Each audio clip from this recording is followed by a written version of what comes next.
ఆయన సదాశివుడిగానే ఉన్నాడు, మంగళప్రదుడిగానే ఉన్నాడు. మంగళప్రదుడిగా ఆయన ఏం చేస్తున్నాడు? మీ పాపాన్ని తీసేస్తున్నాడు. కష్టం ఇచ్చి ఉగ్రహ, కోపంతో మీకు శిక్ష వేసిన వాళ్ళ కనపడి ఆ శిక్ష రూపంలో మీ పాపాన్ని తీసేస్తున్నాడు. ఇప్పుడు ఆ పాపం పోతే, అందుకే పెద్దలు కష్టం వస్తే సంతోషిస్తారు. అమ్మయ్యా, కుంతీదేవి అయితే భారతంలో ఉంది, కృష్ణ నాకెప్పుడూ కష్టాలే, దానివల్ల 2 ఫలితాలు వస్తాయి. కృష్ణుడు నవ్వి అన్నాడు, ఏమొస్తాయన్నాడు. ఒకటి, ఎప్పుడూ నీ నామము స్మరిస్తాను. సుఖాలే ఉన్నాయనుకో, నీవెవడకు కావాలి? అక్కర్లేదు, నా అంతవాణ్ణి నేనని తిరుగుతాడు. కష్టాలుంటే ఎప్పుడు ఆయన్ని నమ్ముకుని ఆయన నామని చెప్తుంటాడు. త్రిలోకీశ అదొక పేరు పరమేశ్వరుడికి.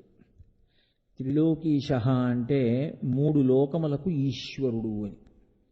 ఏవి 3 లోకములు? మనకి చాలా లోకములు ఉన్నట్లుగా చెప్తాం కదా, మరి 3 లోకములు ఎలా అయ్యాయి? ఎన్నో లోకములు చెప్తాం. భూమి, భూమిపైన సూర్యలోకం, చంద్రలోకం, నక్షత్రలోకం, ఆ తర్వాత ఇంకా సప్తర్షిలోకం, ధ్రువమండలం, ఇలా ఎన్నో ఉన్నాయి. ఇంకా పైన గ్రహాలు. ధ్రువమండలానికి కింద ఈ సూర్యమండలం, చంద్రమండలం, నక్షత్రమండలం దాటిన తర్వాత ఉండేటటువంటివి బుధుడు, అంగారకుడు, చంద్రుడు, ఇలాంటి గ్రహాలతో కూడినటువంటివి ఇన్ని లోకాలు ఉన్నాయి కదా. మరి త్రిలోకేశ ఎలా అయింది? 3 లోకములకే ఆయన ఈశ్వరుడు అని ఎందుకు అనవలసి వచ్చింది అంటే, మధ్య ఉన్నటువంటి భూమిని ఆధారం చేసుకుని మాట్లాడుతున్నారు. మనం శివాష్టోత్తరం చెప్తున్నది ఒక మనుష్యుడిగా ఈ భూమండలం మీద నిలబడి కదూ. అందుకని ఈ భూమికి పైన ఉన్న లోకాలన్నీ పైలోకాలు. భూమి మనం ఉండి చెప్తున్న లోకం, దీని కింద ఉన్న లోకాలన్నీ అధోలోకాలు. కాబట్టి అధోలోకాలు, ఊర్ధ్వలోకాలు, మధ్యలో ఉన్నటువంటిది భూలోకం. ఈ 3 లోకములకు కూడా ఆయన ఈశ్వరుడు. అంటే ఆయనే ప్రభుత్వమును కలిగినటువంటి వాడు. ఆయన ఎలా చెప్తే అలా నడుస్తుంది. ఈశ్వర శబ్దము నామమాత్రావశిష్టమైనటువంటి అధికారము కలిగినటువంటి వాడు కాదు. ఆయనే పరిపాలిస్తున్నాడు అని చెప్పినప్పటికీ ఆయనకి నిజంగా అధికారం లేని వాళ్ళు కొంతమంది ఉంటారు. నిజంగా ఆయనకేం అధికారం ఉండదు, ఆయన చేసే పరిపాలన ఉండదు, ఎవరో పరిపాలిస్తుంటారు, ఈయన పరిపాలకుడు అని చెప్పబడుతూ ఉంటాడు. అలా ఉన్నటువంటి అధికారం కాదు, ఆయన యథార్థమైన పరిపాలన చేస్తున్నవాడు. ఆయనే పరిపాలన చేస్తాడు. పరిపాలన అన్న మాట వచ్చినప్పుడు మీరు ఒకటి జ్ఞాపకం పెట్టుకోవాల్సి ఉంటుంది. నియతి అని ఒక మాట ఉంటుంది. కొన్ని నియమములను, కొన్ని కట్టుబాట్లను ఆయన ఏర్పాటు చేయవలసి ఉంటుంది. ఇవి పాటించిన వాళ్ళెవరో వాళ్ళు ఇంతకన్నా గొప్ప పరిస్థితిని చేరుకుంటారు. ఎవరు నా శాసనమును ధిక్కరిస్తారో వాళ్ళకు ఒక శిక్ష కూడా ఉండాలి కదూ. లేకపోతే ప్రభుత్వం అన్న మాటకు అర్థం ఏమిటండి? ఇంకా ప్రభుత్వము, పరిపాలన అన్న మాటకు అర్థం ఏంటంటే ఎప్పుడూ మీకు గ్రంథాలయాలు పెట్టడం, ఎప్పుడూ మీకు రోడ్లు వేయించడం, ఎప్పుడూ మీకు పాఠశాలలు పెట్టడం, ఎప్పుడూ మీకు మంచినీళ్ళు అందించడం, ఇది కాదు. సంక్షేమాన్ని చూడడంతో పాటు ఇవి ఎవరికి అందిస్తారు? నిజాయితీగా పన్నులు కట్టి, ప్రభుత్వం మాట విని, ప్రభుత్వం ఎలా చెప్పిందో అలా ప్రవర్తించే వాళ్ళందరూ ప్రభుత్వం ఇచ్చే సౌకర్యాలు వాడుకుంటూ సంతోషంగా గడుపుతారు. ప్రభుత్వం మాటని తిరస్కరించి ప్రభుత్వం చెప్పినట్టు నడుచుకోకుండా తన ఇష్టం వచ్చినట్టు తాను నడుచుకుంటానన్నవాడిని ప్రభుత్వం ఏం చేయాలి? అబ్బే ఆయన్ని మేమేం చేయలేమండి, మేము చేయవలసింది ఏమిటి అంటే మంచి చేస్తూ వెడుతుంటాం అంతే. మీరు ఒకవేళ తప్పు చేస్తే ఆ తప్పును తుడిచేయడానికే తప్ప మేము ఇంకేమీ చేయలేమండి, శిక్షించలేమంటే ఇంకా ప్రభుత్వం ఏమిటి? అందుకని ప్రభుత్వం తన మాట విన్నవాడికి సంక్షేమాన్ని కల్పిస్తుంది, తన మాట వినని వాడికి శిక్ష వేస్తుంది. రెండూ పరిపాలన యందు అంతర్భాగములే. అందుకే రక్షక భట వ్యవస్థని ప్రభుత్వమే పెడుతుంది, కారాగారాల్ని ప్రభుత్వమే నిర్వహిస్తుంది. అవి ఎందుకండి అని అడగకూడదు, అవి ఉన్నాయి కాబట్టి ప్రభుత్వం మాట వినని వాళ్ళని అందులో పెడితే విన్నవాళ్ళు సంతోషంగా బతకగలుగుతారు కదండి. కాబట్టి ప్రభుత్వము రెండూ చేస్తూ ఉండాలి, రెండూ చేస్తూ ఉండాలి. ఈ రెండూ చేస్తూ ఉండడమే కాకుండా ప్రభుత్వము ఎప్పుడూ పరాకుగా గమనిస్తూ ఉండాలి కదా. తప్పు చేసేసిన తర్వాత కారాగారంలో పడాయి, తప్పు చేయకుండా ఉంటే ఉపకారం చేసేయి అని కూర్చున్నాడు అనుకోండి. ఇప్పుడు పరిపాలన ఏమిటి? అసలు తప్పు జరిగే అవకాశం ఏమైనా ఉందా? అటువంటి పద్ధతిలో ఎవరైనా ప్రవర్తించే అవకాశం ఉందా? గూఢచర్యము అంటారు. కనిపెట్టి ఉండేటటువంటి శక్తి కలిగిన వాడై ఉంటుంది ప్రభుత్వం. ఈశ్వరుడు కూడా మూడు లోకముల యందు అటువంటి అధికారమును పొంది ఉంటాడు. ఇప్పుడు మూడన్న మాటని మీరు ఎలా అర్థం చేసుకోవాల్సి ఉంటుందంటే సమస్త లోకముల యందు ఆయనకు అటువంటి అధికారం ఉంటుంది. ఇప్పుడు అటువంటి అధికారం ఉంది అన్నప్పుడు మీరు ఒకటి చాలా జాగ్రత్తగా గమనించవలసి ఉంటుంది. నియతిని ఆయన ఎలా ఏర్పాటు చేస్తాడు? ప్రధానంగా ఇది ఊర్ధ్వలోకాలు అధోలోకాల గురించి కాసేపు పక్కన పెట్టండి. మనం ఎవరి గురించి మాట్లాడవలసి ఉంటుందంటే ఎక్కువగా మన గురించే మాట్లాడవలసి ఉంటుంది. ఊర్ధ్వలోకాల వాళ్ళ గురించి మాట్లాడటము తప్పు కాదు, అధోలోకాల్లో ఉన్న వాళ్ళ గురించి మాట్లాడటము తప్పు కాదు. కానీ అది నీకెంత ఉపకారం చేస్తుంది అన్న విషయంలో కొంచెం పరాకు వహించితే నీ గురించి మాట్లాడడం ఎక్కువ శ్రేయస్సు. భూలోకం గురించి ఈశ్వరుడు వేదమును ప్రవర్తింపచేశాడు. వేదమును తన శాసనంగా మీరు ఇలా అనుభవించవలసి ఉంటుంది. వేదము ఎలా చెప్పిందో మీరు అలా జీవించండి అంతే. శంకర భగవత్పాదులు అందుకే అవతార పరిసమాప్తి చేస్తూ అదే చెప్తారు. నువ్వు ఏం చేశావు అన్నది కాదు, నువ్వు వేదం చెప్పినట్టు చేస్తున్నావా అన్నది చాలా ప్రధానం. వేదం చెప్పినట్టు బ్రతకకుండా మరొకలా నువ్వు భక్తిగా ఉన్నానని పూజ చేస్తున్నాను అంటే దాన్ని శాస్త్రం అంగీకరించదు, ఈశ్వరుడు అంగీకరించదు. ఈశ్వరుడు ఎలా చెప్పాడో అలా చేయవలసి ఉంటుంది. నేను ఒక ప్రభుత్వ కార్యాలయంలో ఉద్యోగం చేస్తున్నాను అనుకోండి, నాకు కొన్ని నియమాలు ఉంటాయి, ప్రభుత్వం పెట్టినటువంటి నియమాలు కొన్ని ఉంటాయి. నేను ఓ చాపోటి పట్టుకెళ్ళి నేను ఈ చాప వేసుకుని కూర్చొని పనిచేస్తే నాకు బాగుంటుందండి, నేను కాబట్టి కింద కూర్చొని చాప వేసుకుని పనిచేస్తానంటే అలా ఏం అంగీకరించాను. నువ్వు కుర్చీలో కూర్చుని పని చేయవలసి ఉంటుంది. అంతేకాని ఒకడు చాప వేసుకుని, ఒకడు పరుపు వేసుకుని, ఒకడు వెలకిలా పడుకుని పని చేస్తానంటే అలా ఏమి ఉండదు. అందరూ ప్రతివాడు ఓ కుర్చీలో కూర్చోవాలి, పని చెయ్యాలి. అలాగే ఈశ్వరుడు కూడా నీతి పెడతాడు. నువ్వు చేసేయడం కాదు, ఈశ్వరుడు చెప్పినట్టు చేస్తున్నావా అది ప్రధానం. చేసేయడం అనేటటువంటిది ఈశ్వరుడు దాన్ని ప్రధానంగా గణనలోకి తీసుకోడు. కొంతవరకు మంచిది చేశాడు, కానీ ఈశ్వరుడు చెప్పినట్టు చెయ్యకపోతే అసలు ఆచారం అన్న మాటకు అర్థమే ఉంటుంది నాకు చెప్పండి. ఆచారము అన్న మాట లుప్తమైపోతుంది అంతే. ఇంకా ఎందుకని అంటే అసలు దానికి ఒక పద్ధతి అన్నది కొరవడిపోతుంది. ఇంకా అందుకే ఈశ్వరుడు ఏం చేశాడంటే వేదమును ప్రవర్తింపచేసినప్పుడు ఈ భూమండలమంతా శ్రేయస్సుని పొందడానికి, వేదం చెప్పినట్టు బతకడానికి అనువైనటువంటి స్థితిలో వాళ్లే దీని మీద పుట్టాలని ఏం లేదు. కర్మానుభవం పొందడానికి భూమి మీదకి వస్తూ ఉంటారు. వేదం చెప్పినట్టు ప్రవర్తించి వేదంలో చెప్పినటువంటి క్రియలు ఆచరించడానికి ఈ భూమండలం మీద ఒక భాగాన్ని ఆయన నిర్ణయం చేశాడు. ఎంత ఆశ్చర్యకరమైన విషయం చూడండి. ప్రభుత్వం ఎక్కడ ఉంది అని నేను అడిగాను అనుకోండి, ఇదిగోనండి ప్రభుత్వం చూపించడానికి మీకు ప్రభుత్వం ఏం కనపడదు. ఏం కనపడుతుంది? ప్రభుత్వ కార్యాలయము కనపడుతుంది. అన్ని కార్యాలయములలో ఉండేటటువంటి అధికార శక్తి ఎక్కడ కేంద్రీకృతమైపోతుంది? మీరు ఏ విభాగమునందున్నారో ఆ విభాగమునకు ఉన్న రాజధానిలో ఉన్నటువంటి సచివాలయమునందు కేంద్రీకృతమవుతుంది. మళ్ళీ ఆ సచివాలయంలో ఎవరు ప్రధానమైన పరిపాలకుడో ఆయన గది యందు కేంద్రీకృతమవుతుంది. మళ్ళీ ఆ గదిలో ఆయన యందు కేంద్రీకృతమవుతుంది. ఆయన యందు కేంద్రీకృతమైన అధికారము ఆయన సంతక రూపంలో బయటకు వస్తుంది కదండి. ఆయన ఒక సంతకం పెట్టాడు అంతే, శాసనం.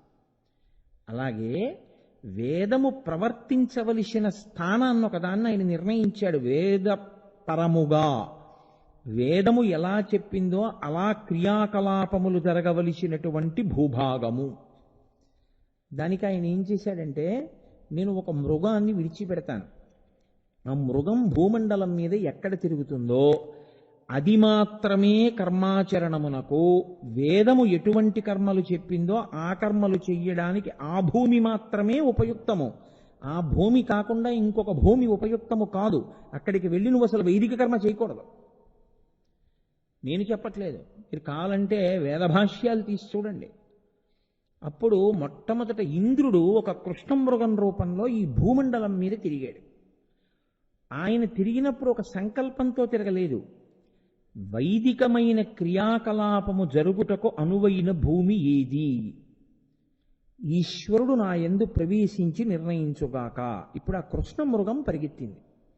పరిగెడితే అది జంబూద్వీపే భరతవర్షే భరతఖండే అది ఇక్కడ తిరిగింది. మేరు పర్వతానికి ఒక పక్క పార్శ్వంలో, భరతఖండంలో, జంబూద్వీపంలో అంటే నేరేడు చెట్లు ఎక్కువ ఉన్నటువంటి ప్రాంతంలో అది ఎక్కడి నుంచి ఎక్కడి వరకు పరిగెత్తిందో అది మాత్రమే వైదిక కర్మాచరణమునకు యోగ్యమైన భూమి.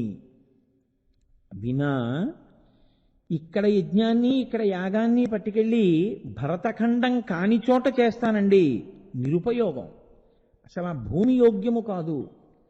ఈశ్వరుడు నిర్ణయం చేశాడు ఈ భూమి యందే వైదిక కర్మాచరణము. అందుకే పెద్దలు సముద్రం దాటి వెళ్ళరు. ఎందుకు వెళ్ళరు అంటే ఇదే కారణం. ఆ సముద్రాల మధ్యలో ఉన్నటువంటి భరతఖండమనబడేటటువంటి భూమండలము, భూభాగం ఏదైతే ఉందో అది ఒక్కటే వైదిక కర్మాచరణమునకు యోగ్యము. అసలు వైదిక కర్మాచరణముకు యోగ్యము కాని ప్రదేశానికి వెళ్ళి నువ్వు వైదిక కర్మల గురించి ప్రసంగాలు చేయడం ఎందుకు? దాని అవసరం ఏమిటి? ఇంకక్కడికి నువ్వు వెళ్ళావు, నువ్వేం చేస్తావు? సంధ్యావందనం అక్కడికి వెళ్ళి నువ్వు సంధ్యావందనం చేయడానికి లేదుగా, వైదిక కర్మ చేయడానికి లేదుగా. నువ్వు కొన్నాళ్ళు సంధ్యావందనం మానేశావు అక్కడికి వెళ్ళి ధర్మ ప్రచారం పేరుతోటి. ఇప్పుడు నువ్వేమయ్యావు? నువ్వు ధర్మభ్రష్టుడు అయ్యావు. నువ్వేం చేయాలి? వెనక్కి వచ్చి నువ్వు చేసుకోవాలి ఉపనయనం ముందు. నువ్వు మళ్ళీ ఉపనయనం చేసుకుంటే తప్ప నీకు సంధ్యావందనానికి అధికారమే లేదు. కంచికామకోటి పీఠాధిపత్యం వహించినటువంటి మహాపురుషులు చంద్రశేఖరేంద్ర సరస్వతీ స్వామి వారి దగ్గరికి ఒకానొకప్పుడు విదేశాల నుంచి ఒక జంట వచ్చి, మేము మీ పాదుకలకు పూజ చేస్తాం, పాదుకా పూజ చేస్తామన్నారు. అంటే ఆయన అన్నారు, మీరు ఆకాశమంతెత్తు బంగారు కాసులు పోసినా నా పాదుకలు ముట్టుకోవడానికి, నా పాదుకలకు పూజ చేయడానికి అంగీకరించను. ఎందువలన? మీరు ఈ దేశంలో పుట్టి ఇక్కడి నుంచి ఇంకో దేశానికి వెళ్ళిపోయారు. నీకు వైదిక కర్మాచరణము చేసే అధికారం పోయింది. పోయిన కారణం చేత మళ్ళీ ఉపనయనం చేసుకుంటే తప్ప నా పాదుకలు ముట్టుకునేటటువంటి అధికారం లేదు. కాబట్టి నేను ఇవ్వలేను. మీరు నా పాదుకా పూజ చేయడం కుదరదు. వాళ్ళు ఏడిచేశారండి. యథార్థంగా వాళ్ళు ఏడిచారు. మేము ఈ దేశం వచ్చిందే మీ పాదుకా పూజ చేయడానికి. అటువంటప్పుడు ఇంకా మీ పాదుకా పూజ చేయకుండా మేమేం వెళ్ళిపోతాం అంటే, మీరు వెళ్ళారా వెళ్ళలేదా అన్నది కాదు, మీరు వెళ్ళొచ్చు, కానీ ఈశ్వరుడు దాని ఫలితంగా వీడి దోషంగా వేస్తాడు. అంటే వైదికమైన సంపత్తి నశించిపోతుంది. కాబట్టి ఇప్పుడు పరమాచార్య స్వామి అన్నారు, ఒక పని చేయండి, మీరు చెయ్యకండి, ఇంత ఏడుస్తున్నారుగా, మీ పిల్ల ఇక్కడ పుట్టి విదేశాలు వెళ్ళలేదు. మీ పిల్ల, మీరు ఇద్దరూ అక్కడ ఉండగా మీకు పిల్ల పుట్టింది. మీరు ఆ పిల్లని తీసుకుని భారతదేశం వచ్చారు. దాని చేతిలో ఏముంది పాపం? అది కడుపులో ఉండగా మీరు వెళ్ళిపోయారు, అది అక్కడ పుట్టింది. ఇప్పుడు అది స్వదేశానికి తిరిగి వచ్చింది తప్ప స్వదేశం నుంచి విదేశానికి వెళ్ళలేదు అది. కాబట్టి దానికి ఉంది కర్మాచరణకి యోగ్యత. కాబట్టి అది దాని చిన్ని చిన్ని చేతులతో అది వేస్తుంది పాదుకలకి పూలు. మీరు మాత్రం నా పాదుకలకి వేయకండి, మీ పిల్ల చెయ్యి మీరు పట్టుకోండి అంతే అన్నారు. చూడండి ధర్మం అంటే ఎలా ఉంటుందో. అందుకే పరమాచార్య స్వామి ధర్మాకృతి అయ్యారు. అందుకే అప్పటి నుంచి ఇప్పటికీ సముద్రం దాటి వెళ్ళడానికి పెద్దలు అంగీకరించారు. అందుకే ఇది కారణం. కాబట్టి జంబూ ద్వీపే ఆయన ఒక నిర్ణయం చేశాడు. ఇక్కడ పుట్టాలి అంటే దానికి ఒక అదృష్టం ఉండాలి గత జన్మలలో. ఇక్కడ పుట్టి సనాతన ధర్మంలో ఉండగలగాలి అంటే దానికో కొంత అదృష్టం ఉండాలి. ఉండి నమ్మకం ఒకటి కలగాలి అంటే దానికో కొంత పుణ్యం ఉండాలి. కలిగినది యథార్థంగా ఆచరణ యందు చూపించాలి అంటే దానికి మెండు విశ్వాసం ఉండాలి. దేనికన్నా నాకు ఇదే గొప్ప అన్న విశ్వాసం నీకు ఉండాలి.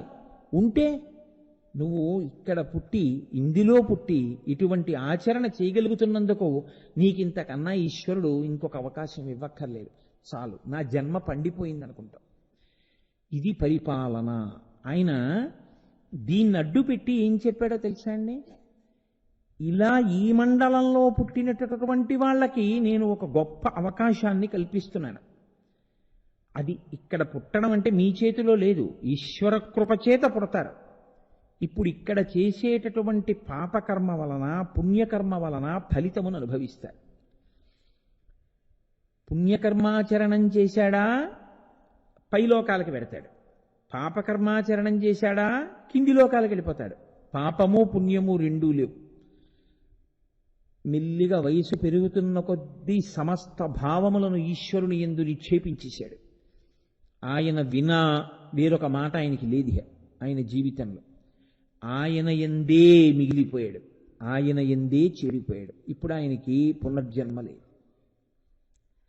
కాబట్టి ఇప్పుడు ఈ భూమి మీద నుంచి ఆయన ఇక్కడ పుట్టిన వాళ్ళకి ఆయన ఇచ్చేటటువంటి శక్తి ఏమిటో తెలుసా అండి? ప్రభుత్వాన్ని నడిపించేవాడిగా.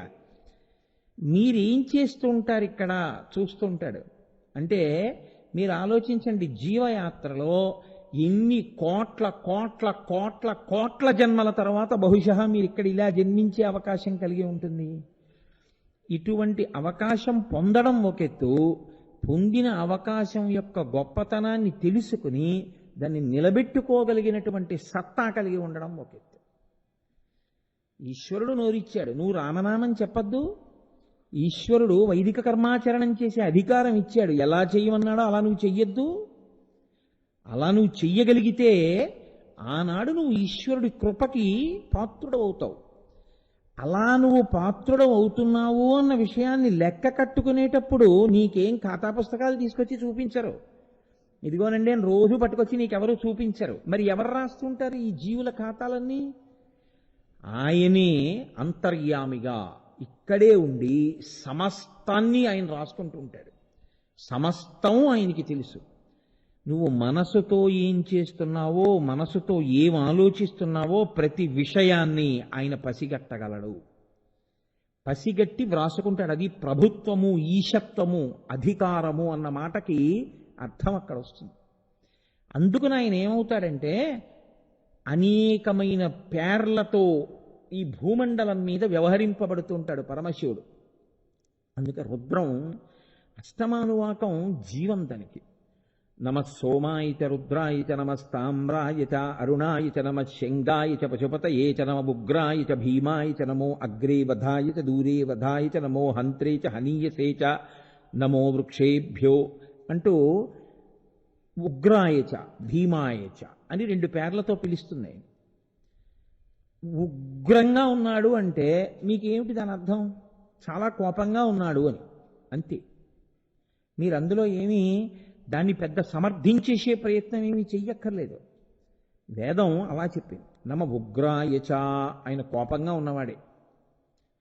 భీమాయచ, ఆయన భయం కలిగించేటట్టుగా ఉన్నాడు.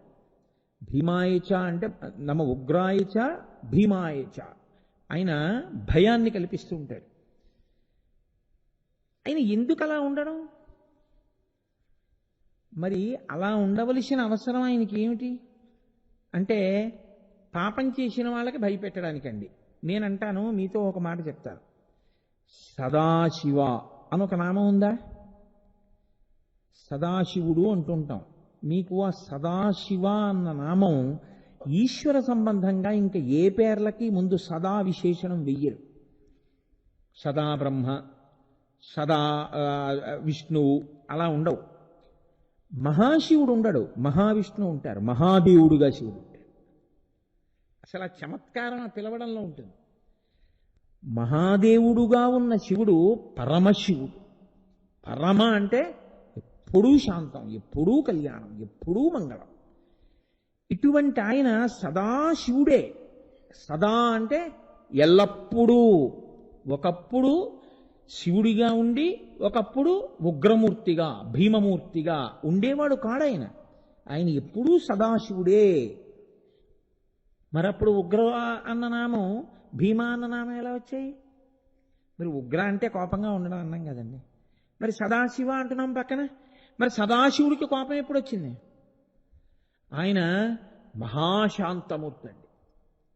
ఆయనకి ఉగ్రుడు అనో పేరుందండి అన్నాను అనుకోండి. ఎలా పొంతన కుదురుతుందండి రెండింటికి? ఆయన ఎప్పుడూ శాంతమూర్తి, ఆయనకి అసలు కోపమే రాదు. అమ్మో, ఆయనకి కోపం వచ్చినప్పుడు చూడాలి ఆయన్ని. ఒకప్పుడు వచ్చినప్పుడు ఎలా ఉన్నాడో తెలుసా అండి? అసలు చూడలేమైందన్నారు. ఇప్పుడు ఏది నిజం? ఆయన ఎప్పుడూ శాంతమూర్త, అప్పుడప్పుడు కోపం వస్తూ ఉంటుందా?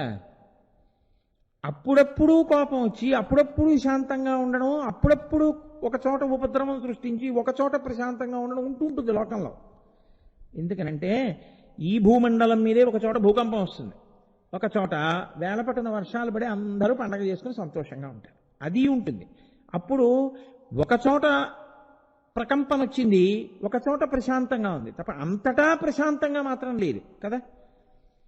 సదా శివుడు అంటే ఎప్పుడూ మంగళంగా ఉన్నవాడు, ఎప్పుడూ ప్రశాంతంగా ఉన్నవాడు.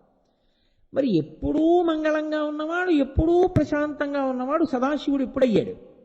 సదాశివుడు ఉగ్రుడు ఎప్పుడయ్యాడు? కాదు. అసలు మీకు ఆశ్చర్యకరమైన విషయం ఏమిటో తెలుసా అండి? ఒక్క సదాశివ నామానికి మాత్రం వేదం ఏం చేసిందంటే దాని చివరికి తీసుకెళ్లి ఓం కలిపింది. అన్న నాదం కలుస్తుంది. మనకంటే ఇప్పుడు అన్ని పిచ్చి పిచ్చి పేర్లు, ఆంధ్రదేశం అలా తయారైపోయింది అనుకోండి. ఇప్పటికీ ద్రవిడ దేశంలో సదాశివం అన్న పేరు చాలా ఎక్కువ పెట్టుకుంటారు. సదాశివం అన్న పేరు మీకు చాలా ఎక్కువగా కనపడుతుంది. అది సదాశివ అని వదలరు, సదాశివం, సదాశివోం ప్రణవాన్ని కలిపింది వేదం. ఎక్కడ కలిపింది?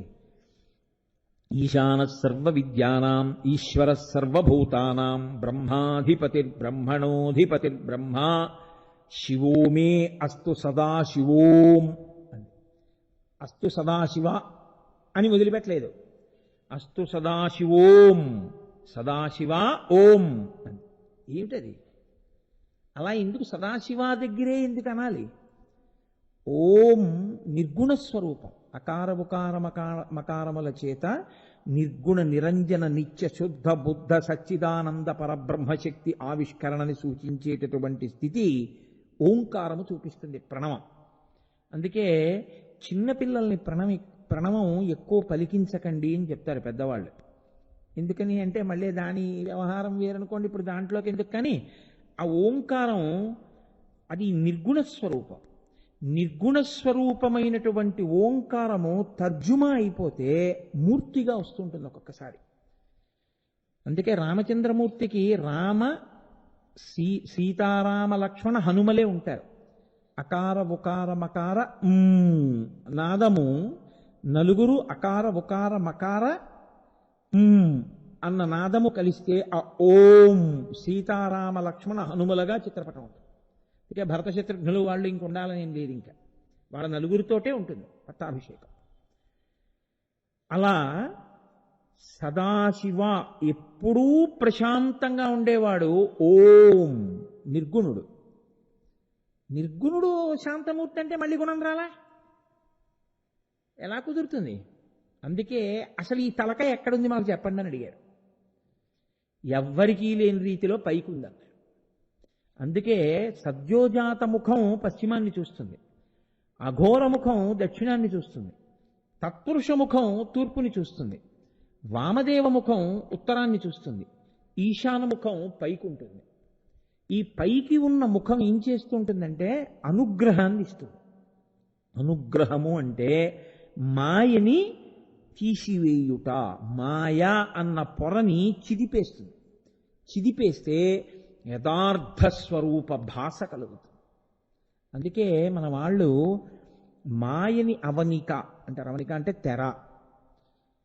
అది అందులో కలిసిపోయింది అన్నదానికి ముందు తెర పట్టారు అంటే అది ఇంకా దీనిది కాదు అని గుర్తు. మీరు చూడండి, పెళ్లిలో తెర పడతారు, తెర పట్టినంత సేపు ఆడపిల్ల తల్లిదండ్రుల దగ్గరే ఉంటుంది.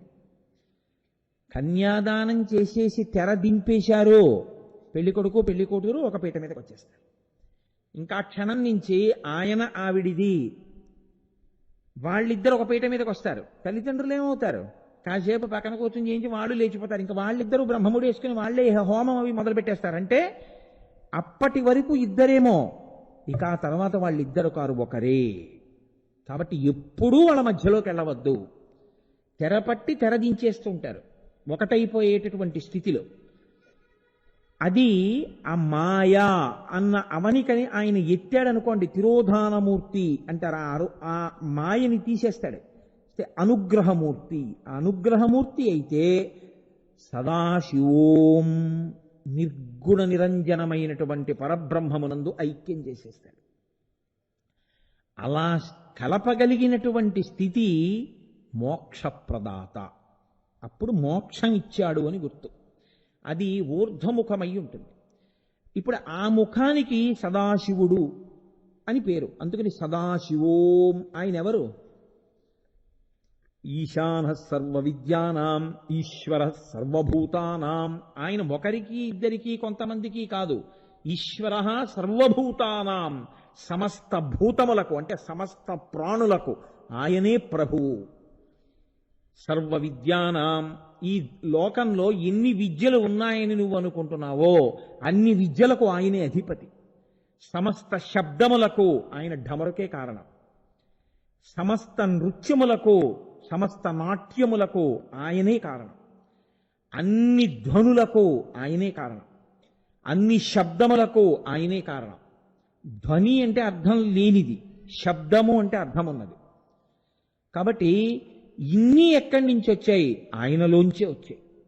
కాబట్టి ఈశాన సర్వ విద్యానాం ఈశ్వర సర్వభూతానాం బ్రహ్మాధిపతి. ఈ సృష్టి మరి బ్రహ్మగారు కదా చేశారు. సృష్టి చెయ్యమని బ్రహ్మని సృష్టి చేసింది ఆయనే. ఇది ప్రభుత్వం అన్న మాటకు అర్థం. త్రిలోకాధిపతి అన్న మాటకి మీరు ఎట్నుంచి తీసుకుంటే వస్తుందో దాన్ని తేలిగ్గా మీకు అందించే ప్రయత్నం చేస్తున్నాను. ఇప్పుడు బ్రహ్మను ఎవరు సృష్టించారు? ఆయనే. అందుకే ఆయన గౌరవం ఇస్తారు. ఇంత సృష్టి ఆయన వలన జరిగింది కాబట్టి ఆయన తలకాయ పడిపోతుంది కాలంలో ఒకప్పుడు. అయ్యయ్యో పాపం ఆయన తలకాయ కూడా అలా శ్మశానంలో పడిపోవలసిందే, నక్కలు కొరకవలసిందే కాదు. కాబట్టి ఆయన ఏం చేస్తాడంటే దాన్ని తీసి ఒక తడపకి గుచ్చి మెళ్ళో వేసుకుంటాడు. ఇప్పుడు ఆ మెళ్ళో వేసుకుంటే ఏమైంది? ఒక పుర్రె. శివుడి మెళ్ళో ఎన్ని పుర్రెలు ఉన్నాయి? లెక్క పెట్టడానికి వీల్లేదు. ఆవలి అంటే వరుస.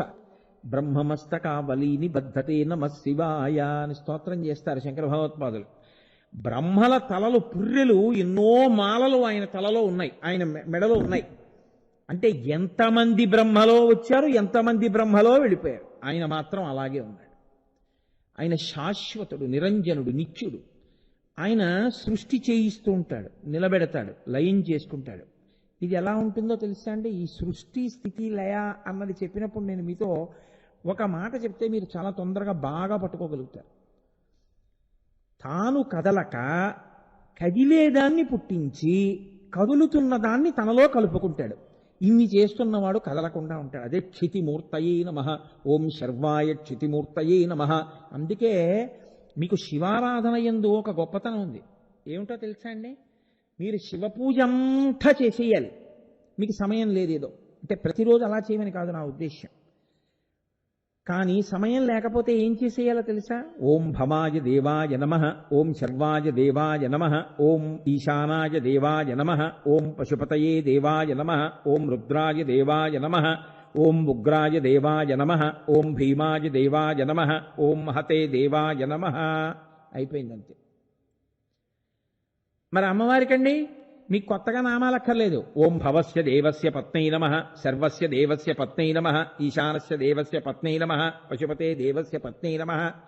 మరి వాళ్ళ పిల్లలకండి ఓం భవస్య దేవస్య పుత్రాయ నమః, ఓం సర్వస్య దేవస్య పుత్రాయ నమః. అంతే, అయిపోయిందంతే పూజ. శివ కుటుంబానికి ఆ 8 నామాలు వచ్చి మీరు పూజ పట్టుకుంటే అయిపోతుంది. శంకర భగవత్పాదులకి శంకర జయంతి నాడు పూజ చేస్తే 108 నామాలు కదండి. మరి 109, 112 ఉండవుగా, 108. గురువు గారికి కట్నం ఇస్తే 116. అంటే కట్నాలు పుచ్చుకుంటారు గురువు గారులు అన్న ఉద్దేశ్యం కాదు. శంకర భగవత్పాదులు కట్నం పుచ్చుకుంటారా? కాదు, మర్యాదా పురస్సరంగా ఇచ్చేది 116. మరి గురువు గారి నామాలు కదా, గురు పూజ నాడు 108తో ఎలా పూర్తి చేస్తారు? 116 ఎలా చేస్తారు? శివుడు 8 నామాలు అక్కడ కలుపుతారు. అందుకే ఆ 108 చెప్పి 8 కలిపి 116 నామాలతో శంకర జయంతి నాడు శంకరాచార్య స్వామి వారికి పూజ చేస్తాడు. అటువంటి శివుడు పృథివీ రూపంలో ఉంటాడు. ఆయన భగ్గః అంటారు. అలా ఉన్నప్పుడు ఆయన అలా ఉండి, అది పరిపాలన అన్న మాటలోంచి మీకు నేను చెప్తున్నది. త్రిలోకేశ. ఇప్పుడు త్రిలోకేశలోంచి భర్గః, శర్వః, ఈశానః ఇవన్నీ నడిచిపోతున్నాయని మీరు గమనించవలసి ఉంటుంది. కాబట్టి ఇప్పుడు ఈ భూమి రూపంలో ఆయన ఉన్నాడు. మీరు ఏ రూపంలో తీసుకోండి ఆయన అలాగే చేస్తాడు. సృష్టి స్థితి లయాలు, అది ఆయన ప్రభుత్వం. ఒక విత్తనం చెట్టుగా పైకొచ్చింది. ఎక్కడ విత్తనం చెట్టు అవ్వాలి? భూమిలోనే అవ్వాలి. ఇప్పుడు అది భూమిలోంచి పైకొచ్చింది. పైకొచ్చిన చెట్టు కదులుతోంది, కాయలు కాస్తోంది, పళ్ళు పండుతోంది, చిగుర్లు వేస్తోంది, ఎండుతోంది, మళ్ళీ చిగుర్లు వేస్తోంది. ఇన్ని మార్పులు వచ్చాయి. ఆఖరికి ఆ చెట్టు పడిపోయి కలిసిపోయింది. ఎందులో కలిసిపోవాలి? భూమిలోనే కలిసిపోవాలి. ఏ భూమిలోంచి పుట్టి ఏ భూమి మీద పెరిగి ఏ భూమి మీద తిరిగి ఏ భూమిలో కలిసిపోయిందో ఆ భూమి కదిలిందా? కదలదు. తాను కదలక కదలికలకన్నింటికీ తాను అలవాలమవుతుంది. అలా సృష్టి స్థితి లయలు మూడు చేస్తుంటుంది భూమి. భూమి వరకు ఎందుకండి, ఇది కూడా అంతేగా. యథార్థమునకు ఇందులోంచే వచ్చింది. అమ్మ కడుపు అంటే పృథివీ, అందులో ఉంది, అందులోంచి వచ్చింది, దాని మీదే ఉంది, దాన్నే తింది. మట్టి వికారాన్నే తింటుంది. యాపిల్ పండు తిందంటే యాపిల్ పండు ఎక్కడి నుంచి వస్తుంది? గోధుమ రొట్టె తింది రాత్రి అంటే ఎక్కడి నుంచి వస్తుంది? అన్నం తిన్నాడంటే ఎక్కడి నుంచి వచ్చింది? భూమిలోంచే వచ్చింది. అదే శర్వాణి అంటారు. శర్వాణి చాలా గొప్ప నామం. భూసంబంధమైన సమస్త ఐశ్వర్యమునకు ఆవిడ కారణం. శర్వ, అప్పుడు ఆయన ఐశ్వర్యకారకుడు. ఆమె సమస్త ఐశ్వర్యాన్ని ఇస్తున్నాడు. అప్పుడు ఆయన కదిలాడు కదిలాడు కదిలాడు కదిలాడు పడిపోయాడు. ఇప్పుడు ఎక్కడికై కలిసిపోవాలి? ఇందులోనే కలిసిపోవాలి. ఇప్పుడు ఆయన సృష్టి స్థితి లయ మూడు చేస్తున్నాడా చేయట్లేదా? ప్రభుత్వం నడుస్తుండడం అంటే అది. మళ్ళీ సృష్టి స్థితి లయ చేసేటప్పుడు ఏదో ఆయన చిత్తం వచ్చినట్టు 300 తొండలు చేయి, ఓ 400 బల్లులు చేయి, ఓ 500 పందులు చేయి అంటున్నాడా? ఏ పుర్రె పంది అవ్వాలో పంది పుర్రె కుక్క అవ్వాలో, కుక్క పుర్రె ఆవవ్వాలో, ఆవు పుర్రె బ్రాహ్మణుడు అవ్వాలో, బ్రాహ్మణుడి పుర్రె మళ్ళీ కిందకి వెళ్ళిపోవాలో, లేకపోతే ఈశ్వరుల్లో కలవాలో, దేవత అవ్వాలో, చేసిన పాపపుణ్యములను బట్టి విచారణ చేసి గమనించి జీవుడి యొక్క పాపపుణ్యములను లెక్కలు వ్రాసి నిర్ణయం చేస్తున్నాడా? ఎన్ని లెక్కలు, ఎన్ని కోట్ల జీవులు ఇవి ఎన్ని రాస్తున్నాడో, ఎప్పుడు రాస్తున్నాడో, ఎక్కడ రాస్తున్నాడో నీకు నాకు తెలియదు. రాస్తున్నాడు అంతే. ఇన్ని నిర్వహించగలిగిన సమర్థత ఉన్నవాడు సర్వజ్ఞుడై ఉన్నాడు. సర్వజ్ఞ. ఆయనకి తెలియనిదంటూ ఏం లేదు. ఆయన ఈశాన సర్వభూతానాం, ఈశ్వర సర్వభూతానాం. అందుకే మన వాళ్ళు మూడవ కంటికి తెలియకుండా చెయ్యండి అనాలి. మూడవ కంటి వాడికి తెలియకుండా చేయండి అంటారు. అంతకన్నా పిచ్చి మాట ఇంకోట్లేదు. అప్పుడు ఎవరికి చెప్పారో వాడు ఏమనాలంటే అది కుదరదులేవా అనాలి. మూడో కంటి వాడికి తెలియకుండా నువ్వేం చేస్తావు? మూడో కంటి వాడు నీలో అంతర్యామి, నువ్వు వాడికి తెలియకుండా ఎలా చేయగలవు? మూడవ కంటికి తెలియకుండా అంటే నీ 2 కన్నులు తప్ప ఇంకొక 2 కన్నులలోని ఒక కన్ను కూడా చూడకుండా, అది రహస్యం. మూడో కంటి వానికి తెలియకుండా చేయండి అంటుంటారు. త్రయంబక, 3 కన్నులు ఉన్నవాడు, వాడికి తెలియకుండా ఏమీ అవ్వదు. సూర్యచంద్ర అగ్నిహోత్రాలు, రాత్రి అయితే చంద్రుడిగా చూస్తాడు, పగలైతే సూర్యుడిగా చూస్తాడు, నీ ఒంట్లో వేడిగా చూస్తాడు. ఇంకా నువ్వు ఆయనకి తెలియకుండా చేసేదే ఉంది. అందుకే భక్తి అన్న మాటకు అర్థం ఏమిటో తెలుసా అండి? ఈశ్వర నీ సమక్షంలోనే నిన్న తప్పు చేశాను అని అనగలగడమే భక్తి. తప్పులన్నీ చేసేసి సమర్థించుకోవడం భక్తి కాదు. తప్పు చేసి తప్పొప్పుకోవడం భక్తి. ఈశ్వరుడి దగ్గరికి వెళ్ళి నిజమే తెలియకపోవడం ఏంటి, నువ్వు చూడకపోవడం ఏంటి, నీ కళ్ళ ముందు చేశానా తప్పు, నేను మన్నింపబడదను గాక, నేను క్షమింపబడదను గాక, ఇంకొక మారు నేను అలా చేయకుండా నన్ను అనుగ్రహించు. ఇలాంటివి ఎన్నో తెలుసా నేను చెప్పవలసి వస్తే. నీ పూజకి 108 నామాలే చెప్తున్నాను, 1000 నామాలు చెప్తున్నాను. అసలు నేను నిజంగా ఒక్క 24 గంటల్లో చేసిన తప్పులు చెప్పవలసి వస్తే ఓ రోజు మళ్ళీ దానికే సరిపోతుంది. అందుకని అజ్ఞానినామయా దోషాన్ అశేషాన్ విహితాన్ హరే క్షమస్వత్వం క్షమస్వత్వం శేషశైల శిఖామణి. నిజాయితీగా ఇది చెప్పినవాడు ఎవడో వాడు భక్తుడు. నోటితో పాడినవాడు, నోటితో చెప్పినవాడు భక్తుడు ఎందుకు అవుతాడు?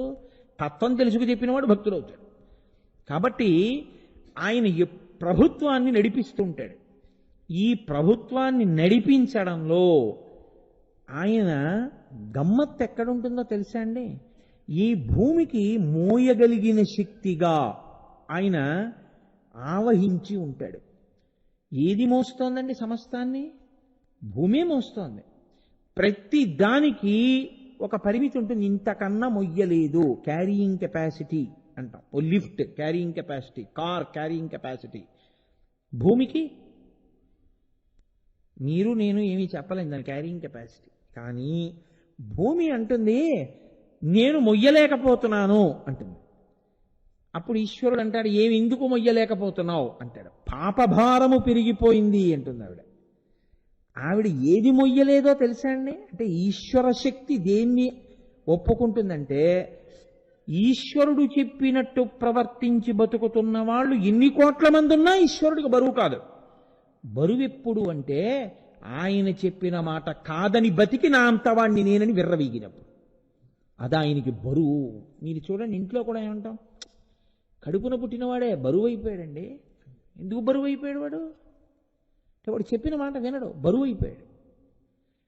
బరువైపోయాడు అన్న మాటకు అర్థం అది. అందుకే భాగవతంలో విష్ణు భగవానుడు ఒక మాట చెప్తాడు, శుద్ధ సాధులందు, సురలందు, శృతులందు, గోవులందు, విప్రకోటియందు, ధర్మ పదవియందు, తవిలి నాయందు వాడెన్నడలుగు నాడు హింస పొందు అంటాడు. ఇవే పాపాలు. పరమేశ్వరుడు మహాప్రళయం ఎందుకు చేస్తాడో తెలుసా అండి? కోపం వచ్చి, లేకపోతే అంటువ్యాధుల్ని ఇవ్వడం, భయంకరమైన వ్యాధులు, ఉపద్రవాలు, వరదలు, తుఫాన్లు, భూకంపాలు, ప్రళయాలు, సునామీలు ఇవన్నీ ఎందుకు ఇస్తూ ఉంటాడంటే ఆయన ఉగ్రహ, కోపాన్ని చెందుతాడు. దేనికి కోపం? ధర్మ వ్యతిరిక్తంగా పెరిగిపోయి బతికే వాళ్ళు ఎక్కువైపోయారు. నేను చెప్పినట్టు బతకట్లేదు, నేనిచ్చింది తిని నేనిచ్చిన శరీరాన్ని పుచ్చుకొని నేను చెప్పినది కాదని బతకడానికి ఉపయోగించుకుంటున్నారు. ఆయన ఆగ్రహం వస్తుంది ఆయనకి, ఉగ్రహ. కానీ ఆయన సదాశివ. ఎలాగండి పొంతన? ఆయన ఎప్పుడూ సదాశివుడైతే మరి ఉగ్రుడు ఎందుకు అయ్యాడు? మీరు బాగా పట్టుకోవాల్సిందండి. ఇది అర్థం కాకపోతే మీరు ఎన్నాళ్ళు ఆ మంత్రం చెప్తున్నా, ఈశానతర విజ్ఞానం ఈశ్వరతర భూతానం అని మంత్రపుష్పం దగ్గరికి వచ్చేటప్పటికే పువ్వు పట్టుకుని చేతిలో నించుంటాం. మొట్టమొదటి హెచ్చరిక వేస్తారు మంత్రపుష్పానికి, నాణ్యపంథాయ నాయ విద్యతే. నువ్వు ఈశ్వరుడిలో కలవాలనుకుంటే ఇది వినా మార్గము లేదు, ఇది తెలుసుకో. ఇంకొకటి ఉందని అనుకుంటున్నావేమో, ఇంకేం లేదు, ఇదే మార్గం. ఏమిటా మార్గం? సదాశివోం, ఆయన సదాశివుడిని తెలుసుకో. ఆయన సదాశివుడే ఉగ్రుడిని మళ్ళీ వేదం చెప్తోంది రుద్రంలో. ఉగ్రుడిగా సదాశివుడు, భీముడిగా సదాశివుడు. ఎలాగో తెలుసా అండి? మీరు కొంచెం జాగ్రత్తగా పట్టుకోండి. అనేకమైనటువంటి చేసిన పాపములున్నాయి. ఇప్పుడు ఈ పాపములు పోతే కదూ మీరు అసలు విడుదల పొందడం అన్నది వస్తుంది. ఆ పాపాలు పోతే కదూ ఈశ్వరుడి దగ్గరికి వెళ్ళడం అన్నది, ఈశ్వరుణ్ణి చేరుకోవడానికి మార్గం ఏర్పడడం అన్నది. ఇప్పుడు ఈ చేసిన పాపములన్నీ తీసేయాలంటే దేని రూపంలో తీసేయాలి? కష్టపెట్టి తీసేయాలంతే కదా. ఏదో ఒక కష్టాన్ని ఇచ్చి ఆ కష్టం రూపంలో తీసేయాలి. ఇప్పుడు ఆయన మీకు కష్టాన్ని ఇచ్చి, కష్టం ఇచ్చిన రూపంలో మీ పాపాన్ని అలా తీసేసి మిమ్మల్ని బాగా దగ్గరికి తీసుకున్నవాడు సదాశివుడు ఎందుకు కాలేదు? ఆయన సదాశివుడిగానే ఉన్నాడు, మంగళప్రదుడిగానే ఉన్నాడు. మంగళప్రదుడిగా ఆయన ఏం చేస్తున్నాడు? మీ పాపాన్ని తీసేస్తున్నాడు. కష్టం ఇచ్చి, ఉగ్రహ, కోపంతో మీకు శిక్ష వేసిన వాళ్ళ కనపడి ఆ శిక్ష రూపంలో మీ పాపాన్ని తీసేస్తున్నాడు. ఇప్పుడు ఆ పాపం పోతే, అందుకే పెద్దలు కష్టం వస్తే సంతోషిస్తారు. అమ్మయ్యా, కుంతీదేవి అయితే భారతంలో ఉంది, కృష్ణ నాకెప్పుడూ కష్టాలే, దానివల్ల 2 ఫలితాలు వస్తాయి. కృష్ణుడు నవ్వి అన్నాడు, ఏమొస్తాయన్నాడు? ఒకటి, ఎప్పుడూ నీ నామము స్మరిస్తాను. సుఖాలే ఉన్నాయనుకో, నీవెవడకు కావాలి? అక్కర్లేదు, నా అంతవాణ్ణి నేనని తిరుగుతాడు. కష్టాలుంటే ఎప్పుడు ఆయన్ని నమ్ముకుని ఆయన నామం చెప్తుంటాడు. 2, నీ నామం కష్టంలో బాగా చెప్తే ఏమవుతుంది? పూనికతో ఇంత కష్టం ఇచ్చినా పాపం నా కాళ్ళే పట్టుకున్నాడు, నువ్వు వస్తావు, నీ దర్శనం అవుతుంది. కాబట్టి కష్టము వలన నిన్ను చేరడం తేలిక, నాకు కష్టాలే ఇయ్యంది కుంతి. కాబట్టి ఇప్పుడు ఉగ్రహగా ఉన్నవాడు సదాశివుడు కాకుండా ఎలా పోయాడు నాకు చెప్పండి? మిమ్మల్ని అనుగ్రహిస్తున్నాడండి కదూ. మీ పాపం అక్కడతో పోయింది కదా, మీ తప్పు అక్కడతో పోయింది కదా.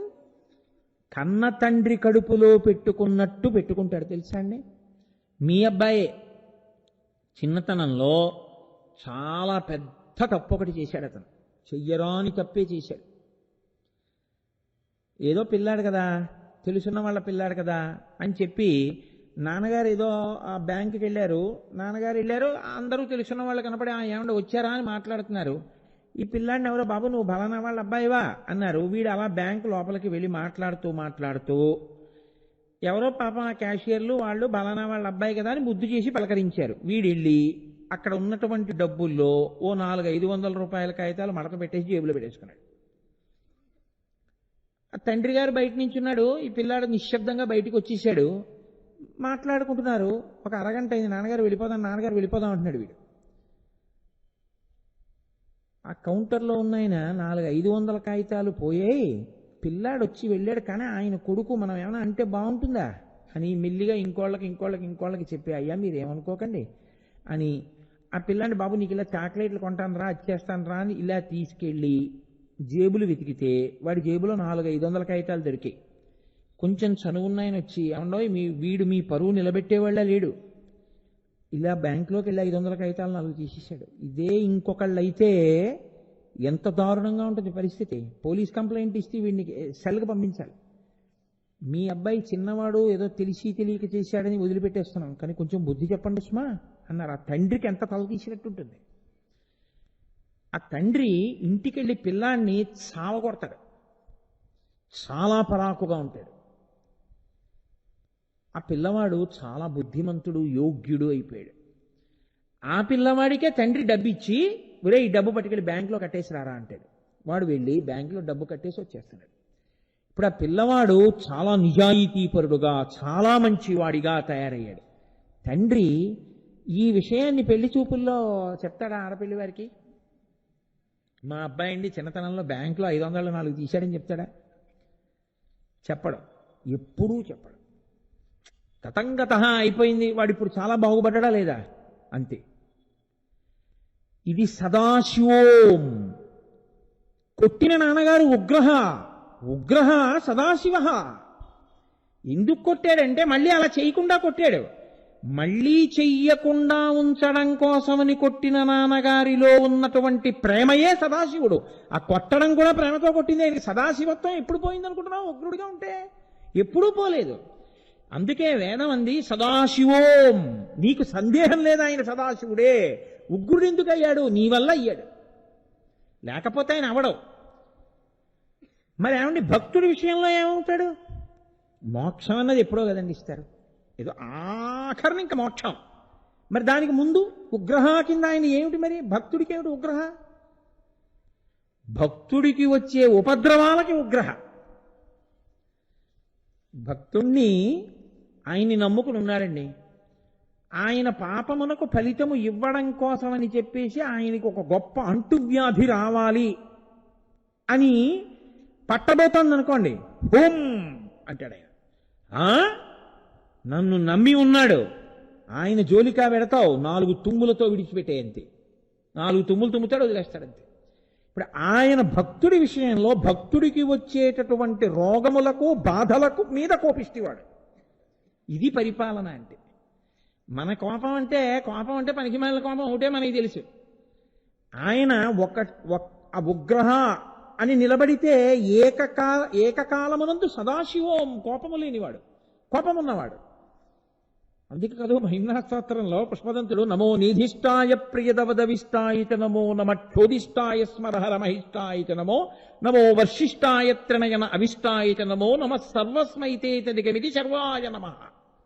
దూరంగా ఉన్నవాడివి నువ్వే, దగ్గరగా ఉన్నవాడివి నువ్వే, తల పండిపోయిన వాడివి నువ్వే, అత్యంత కుర్రాడివి నువ్వే.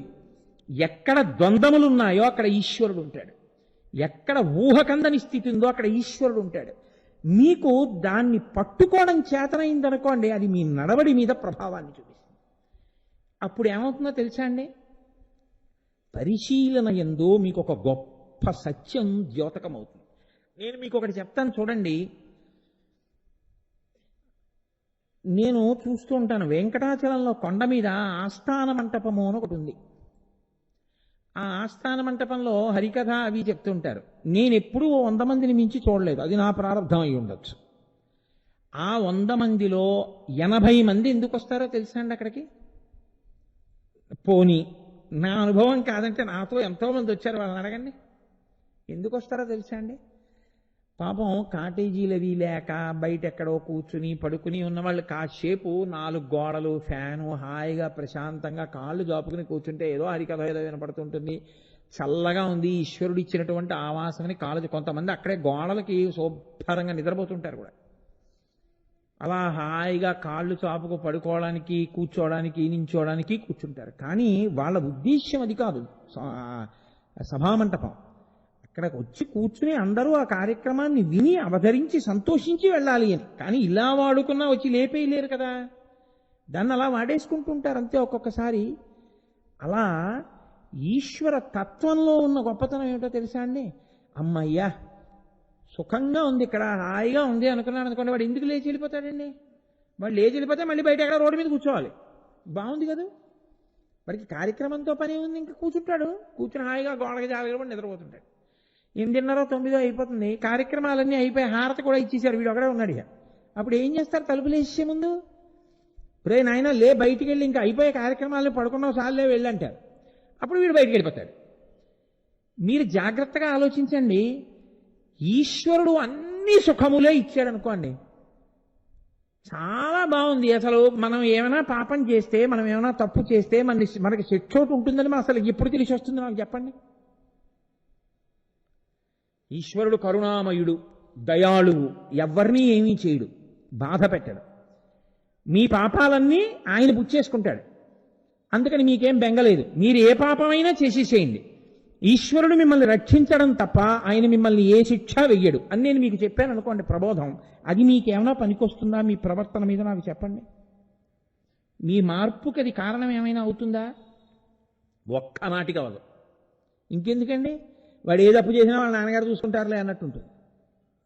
కాదయా నువ్వేం చేస్తున్నావో రాసుకుంటూ ఉంటాడు, శిక్ష వేస్తాడన్నాను అనుకోండి. ఇప్పుడు మీకో కష్టం వస్తే మీకో పరాకు వస్తుంది. ఓ తప్పు చేశాను, కష్టం వచ్చింది, ఇప్పుడు ఈ కష్టం ఇంత బాధగా ఉంటే తప్పు ఎందుకు చేయడం? కాబట్టి మనం ఇక చెయ్యొద్దు తప్పులు, అసలు మనం వాటి జోలికి వెళ్ళద్దు. మనం మంచిగా ఉందాం, ఈశ్వరుడు మన పట్ల కారుణ్యమూర్తి అవుతాడు. మీ నడవడి దిద్దడానికి ఉగ్రహ నామం కారణమవుతుంది.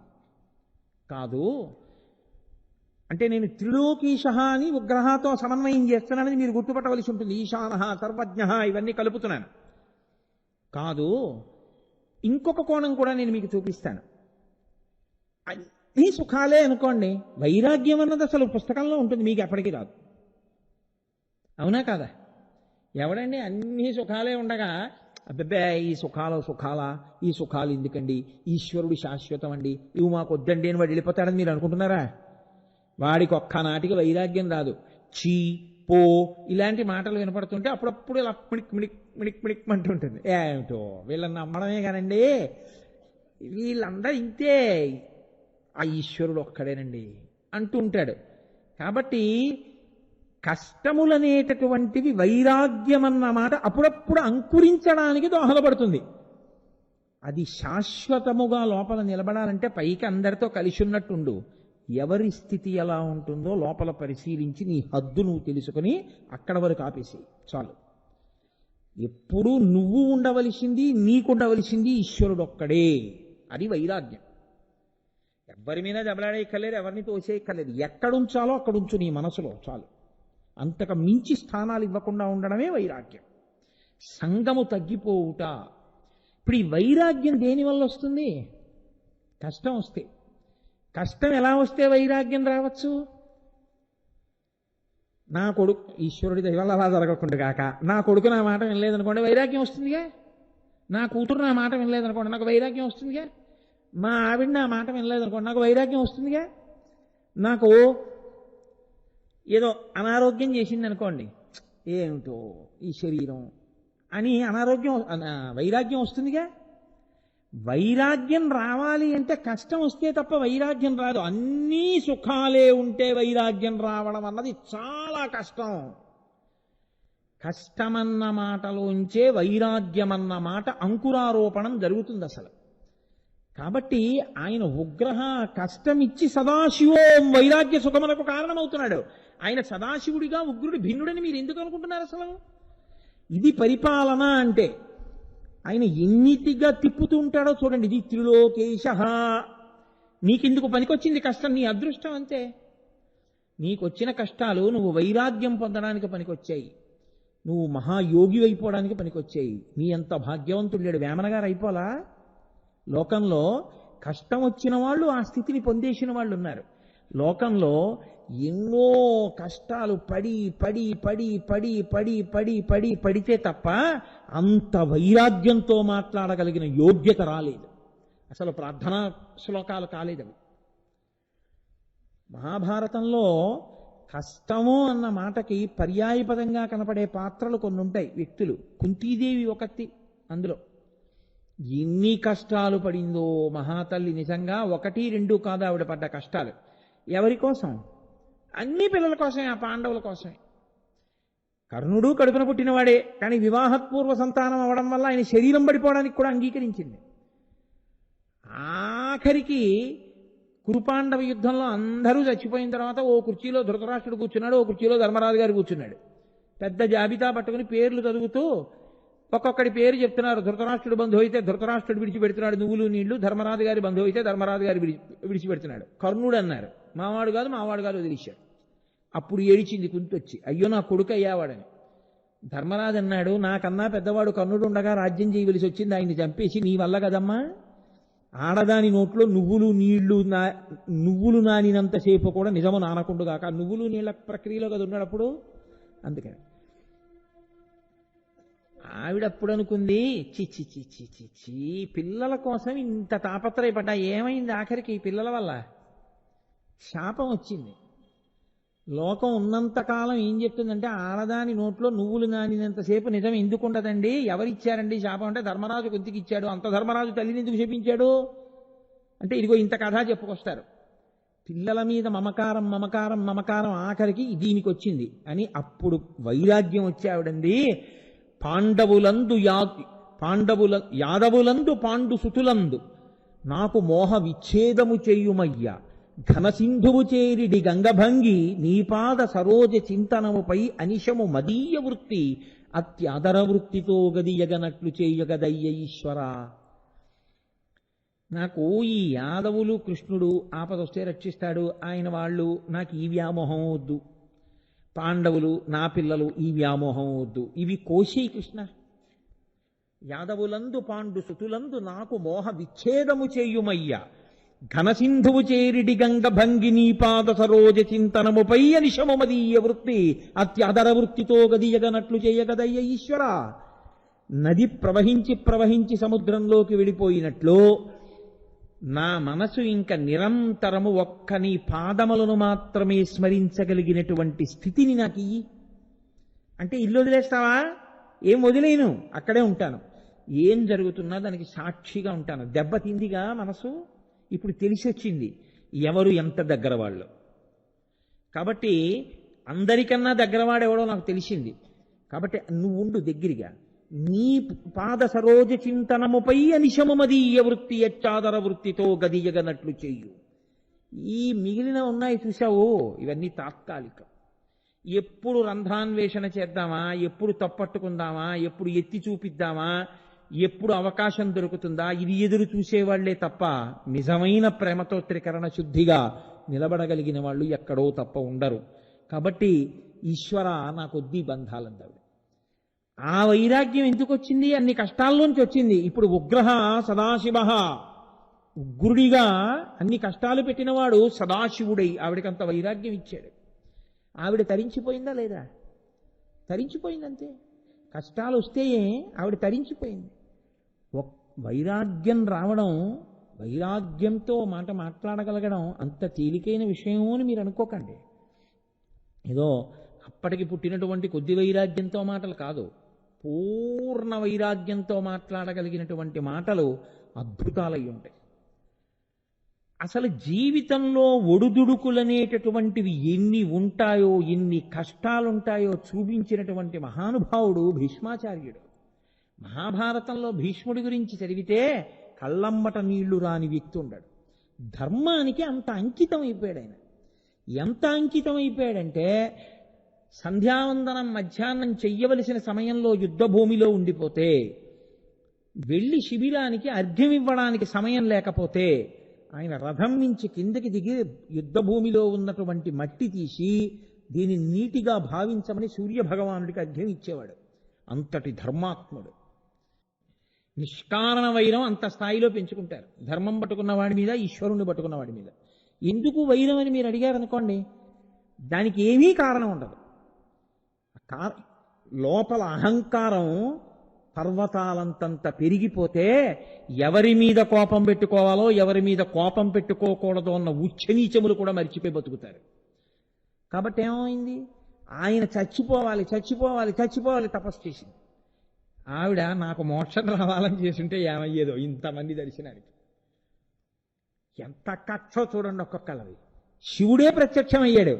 ఏం కావాలన్నాడు? భీష్ముడు చచ్చిపోవాలి, నా చేతిలో చచ్చిపోవాలి, పగ.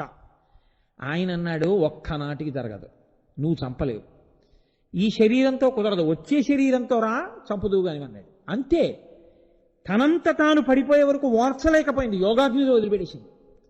వదిలిపెట్టేసి అంబ శిఖండి అయి పుట్టింది. ఆడదై పుట్టి మొగాడిగా మారి అర్జునుడు రథం మీద ముందు నుంచి భీష్ముడు అస్త్ర సన్యాసం చేస్తే బాణాలు వేసి చచ్చిపోవడానికి కారణమైంది. ఒక ధర్మాత్ముడు నేల పడిపోయాడంతే కక్షకి. ఎన్ని కష్టాలు పడ్డాడండి. ఎవరు నువ్వు రాజ్యం రాకూడదని పెళ్లి చేసుకోవద్దన్నారో ఆ తల్లే పిలిచి వంశాంకురం లేదు పెళ్లి చేసుకోమంది. అమ్మా ప్రతిజ్ఞ చేశానమ్మా, నేను చేసుకోకూడదమ్మా అన్నాడు. కష్టపడ్డాడు, తరతరాలు కిందకి తీసుకొచ్చాడు, పెంచాడు, పెద్ద చేశాడు, విద్యాభ్యాసం చేయించాడు. కళ్ళ ముందు కొట్టుకుంటుంటే, దెబ్బలాడుకుంటుంటే, అధర్మం జరుగుతుంటే చెప్పలేక ఉండలేక కురుక్షేత్రంలో యుద్ధానికి వచ్చి సర్వసైన్యాధిపతి అయి ధనస్సు పట్టుకు నిలబడితే అంతమంది కొడుకులు, ఆయనకి తెలియని బంధుత్వం లేదు. ఎవడికి శుభలేఖ రాయాలన్నా ఆయన్ని అడగాలి. పెద్దలు నిర్ణయించినారు గానా అంటే అప్పుడు భీష్ముడు ఒకడే. అటువంటి పెద్దరికం, అటువంటి మహానుభావుడు ఆ వయస్సులో గడ్డాలు నెరిసిపోయి, జుట్టు నెరిసిపోయి ధనస్సు పట్టుకుని నిలబడితే స్వచ్ఛంద మరణం ఉన్నవాడు అప్పుడు కూడా ఎవడు చంపలేడు. తనని చంపలేడు, కానీ తాను చంపాలంటే తను అల్లారముద్దుగా పెంచినటువంటి మనవలం అంతమంది కొట్టుకుని ఎదురుగుండా నిలబడితే, వీళ్ళకి జ్ఞానం రాలేదురా, ఈ రాజ్యం కోసం ఇలా కొట్టుకుంటున్నారు, వీళ్ళని నేను చంపవలసి వస్తోంది క్షాత్ర ధర్మానికి, క్షత్రియుడిగా నా ధర్మం పాటించవలసి వస్తోందని కోదండం పట్టుకున్నప్పుడు ఎంత బాధపడుంటాడో మీరు ఆలోచించండి. ఎంత దెబ్బతిందో ఆయన మనసు, ఎంత కష్టపడిందో ఆయన మనసు. ఆ మహానుభావుడు అంత అలిసిపోయి యుద్ధం చేసి రాత్రి శిబిరానికి వెళ్ళి, భార్య ఏమైనా నా కాళ్ళు పట్టడానికి ఓ గోధుమ రొట్టి తినండి అనడానికి అది కూడా లేదుగా, శపథం చేశాడుగా మహానుభావుడు. వెళ్ళి శిబిరంలో పడుకుందాం అనుకుంటుంటే పాండవులు వచ్చారన్నాడు. వాళ్ళు వచ్చారా, రమ్మనండి అన్నాడు. మనవల మీద ప్రీతి, రమ్మనండి అన్నాడు. తాత ఏమనుకోక ఎలా చచ్చిపోతావు అని అడిగాడు ధర్మరాజు. ఊరే నువ్వు ఇది అడిగావురా అన్నాడు. ఇన్ని కష్టాలు కూడా ఆఖరికి చెప్పాడు, శిఖండిని పెట్టు కొట్టేయిందిరా చచ్చిపోతానన్నాడు. శిఖండిని పెట్టుకుని అంగుళం ఖాళీ లేకుండా కొట్టేశాడు. డుళ్ళి కింద పడిపోయాడు. ఆ బాణములతో ఉన్నటువంటి శయ్య మీదే పడుకుని ఉంటే నెత్తురంతా కారిపోతుంది. మీరు శాంతి పర్వం చదవాలి మహాభారతంలో. నిజంగా అయ్య బాబో ఏమి భీష్ముడు అనిపిస్తుంది. అక్కడ యుద్ధ భూమిలో పడిపోయి ఉన్నాడు. ఉపపాండవుల్ని చంపేశాడు. ఎవరు? అప్పటికి దుర్యోధనుడు కూడా చచ్చిపోయాడు. దుర్యోధనుడు ఇంకా చచ్చిపోయాడంటే తొడలు విరిగి పడిపోయి ఉన్నాడు. అటువంటి స్థితిలో శత్రువు అన్నవాడు లేని సమయంలో అశ్వత్థామ ఒక్కడు వెళ్ళి ఉపపాండవులందరినీ చంపేశాడు. ఈ వార్త అంపశయ్య మీద పడుకున్న భీష్మాచార్యుల వారికి చెప్పారు. నేను ఆ ఒక్క పద్యం జ్ఞాపకం ఉంటే చాలండి, జీవితంలో ఎవరిని ఎక్కడ ఉంచాలో మీకు వచ్చేస్తుంది. ఆయన అన్నాడు, రాజట ధర్మజుండు, సురరాజసుతుండట ధన్వి, సారథి సర్వభద్ర సంయోజకుడైన చక్రియట, ఉగ్రగదాధరుండు భీముడయ్యాజికి తొడువచ్చునట, ఆపద కల్గుటకి మీ చిత్రమో అన్నాడు. ఎంత పెద్ద మాట అండి. ఊరే దుర్యోధనాదులు బతికుండగా చంపేశారంటే అర్థం ఉందిరా. ఇప్పుడు లేరు దుర్యోధనాదులు. రాజట ధర్మజుండు, ఇప్పుడు రాజు ధర్మరాజే మొత్తం మహీమండలానికి అంతటికి. సురరాజసుతుండట ధన్వి, దేవేంద్రుడు కొడుకు అర్జునుడు గాంధీవం పట్టుకుని ఉంటాడు. వాళ్ళకెప్పుడూ రక్షణ చేసే సారథి సర్వభద్ర సంయోజకుడైన చక్రియట. అందరి భద్రత చూడగలిగినటువంటి మహాపురుషుడైన కృష్ణ భగవానుడు. ఉగ్రగదాధరుండు భీముడయ్యాజికి తోడువచ్చునట. ఎప్పుడు ఉగ్రంగా గద తిప్పేటటువంటి భీమసేనుడు ఆ అర్జునుడికి తోడుగా ఉంటాడు. అటువంటి వాడి కొడుకుతో సహా 5 పాండవుల కొడుకుల్ని ఒక్క రాత్రి ఈ సమయంలో ఏ శత్రువులు లేని సమయంలో చంపేశారంటే ఏమనుకోవాలరా? అసలు అంతమంది బతికున్నప్పుడు వాళ్ళ జోలికి వెళ్ళిన వాళ్ళు లేరు, అందరూ చచ్చిపోయారనుకున్నప్పుడు 5 ఒక చంపేశాడా శిబిరాల్లోకి వెళ్ళి, పాండవుల శిబిరంలోకి? ఇది కదా ఈశ్వరుడంటే, ఇది కదా ఆపదంటే అన్నాడు ఆయన. ఆపద కల్గుటకేమి చిత్రమో అది పరిపాలన అంటే. ఆయన అనుకున్నాడా 5 పాండవుల్ని ఓఘోవతీ నది ఒడ్డుకి తరలించాడు. ఉప పాండవులు ఉండకూడదనుకున్నాడు, అంతే తీసేశాడు. పరీక్షిత్ బతకాలనుకున్నాడు, కడుపులో ఉన్నవాడిని బ్రహ్మాస్త్రానికి పిల్లాడికి మధ్యలోకి వెళ్ళి రక్షించాడు. అది ఆయన పరిపాలన అంటే. ఆయన ఏదైనా చెయ్యగలడు. ఏదైనా చెయ్యగలిగినటువంటి పరమాత్మ ఉగ్రహ. నేను మళ్ళీ మళ్ళీ చెప్తున్నాను, ఎందుకు చెప్తున్నానో తెలుసా అండి? సదాశివనామానికి ముడి. ఆయన కోపంగా ఉన్నాడు, ఆయన కోపంగా ఉంటాడు, కోపంగా ఉన్నవాడు ఉగ్రుడు అన్న మాట మీరంటే అది అర్థం లేని మాట. అప్పుడు ఆయన కూడా ఒక వ్యగ్రతకి వశుడైపోయాడని గుర్తు కాదు. ఆయన ఎప్పుడూ సదాశివోం. మరి వ్యగ్రత ఎందుకు పొందినట్టు? అనేక కారణములు. మీ పాపములు తీసి మిమ్మల్ని దగ్గరికి చేర్చుకుని సదాశివోం. సుఖములే ఉంటే వైరాగ్యం రాదు కాబట్టి కష్టమిచ్చి సదాశివోం కాదు. భక్తుడైన వాడి మీద వస్తున్నటువంటి ఉపద్రవముల మీద కోపంతో ఉండి రక్షణ కలిగినటువంటి సదాశివోం. వైరాగ్య సుఖమును ఇవ్వగలిగినటువంటి కోపము కలిగినటువంటి ఉగ్రస్వరూపమైన సదాశివోం.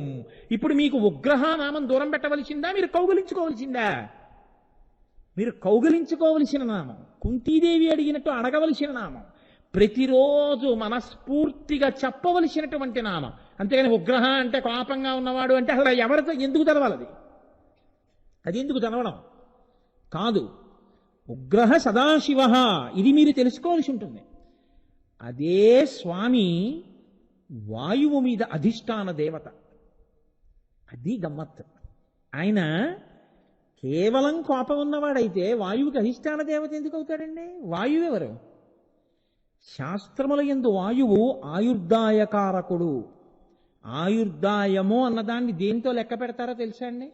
మనమంటే ఇన్ని సంవత్సరాలు బతికాడు, ఇన్ని నెలలు బతికాడు, ఇన్ని రోజులు బతికాడు, ఇన్ని గంటలు బతికాడు అంటాం. ఈశ్వర దృష్టిలో ఆయుర్దాయము ఊపిరులుగా ఇయ్యబడుతుంది. ఇన్ని ఊపిరులు అని ఇస్తారు.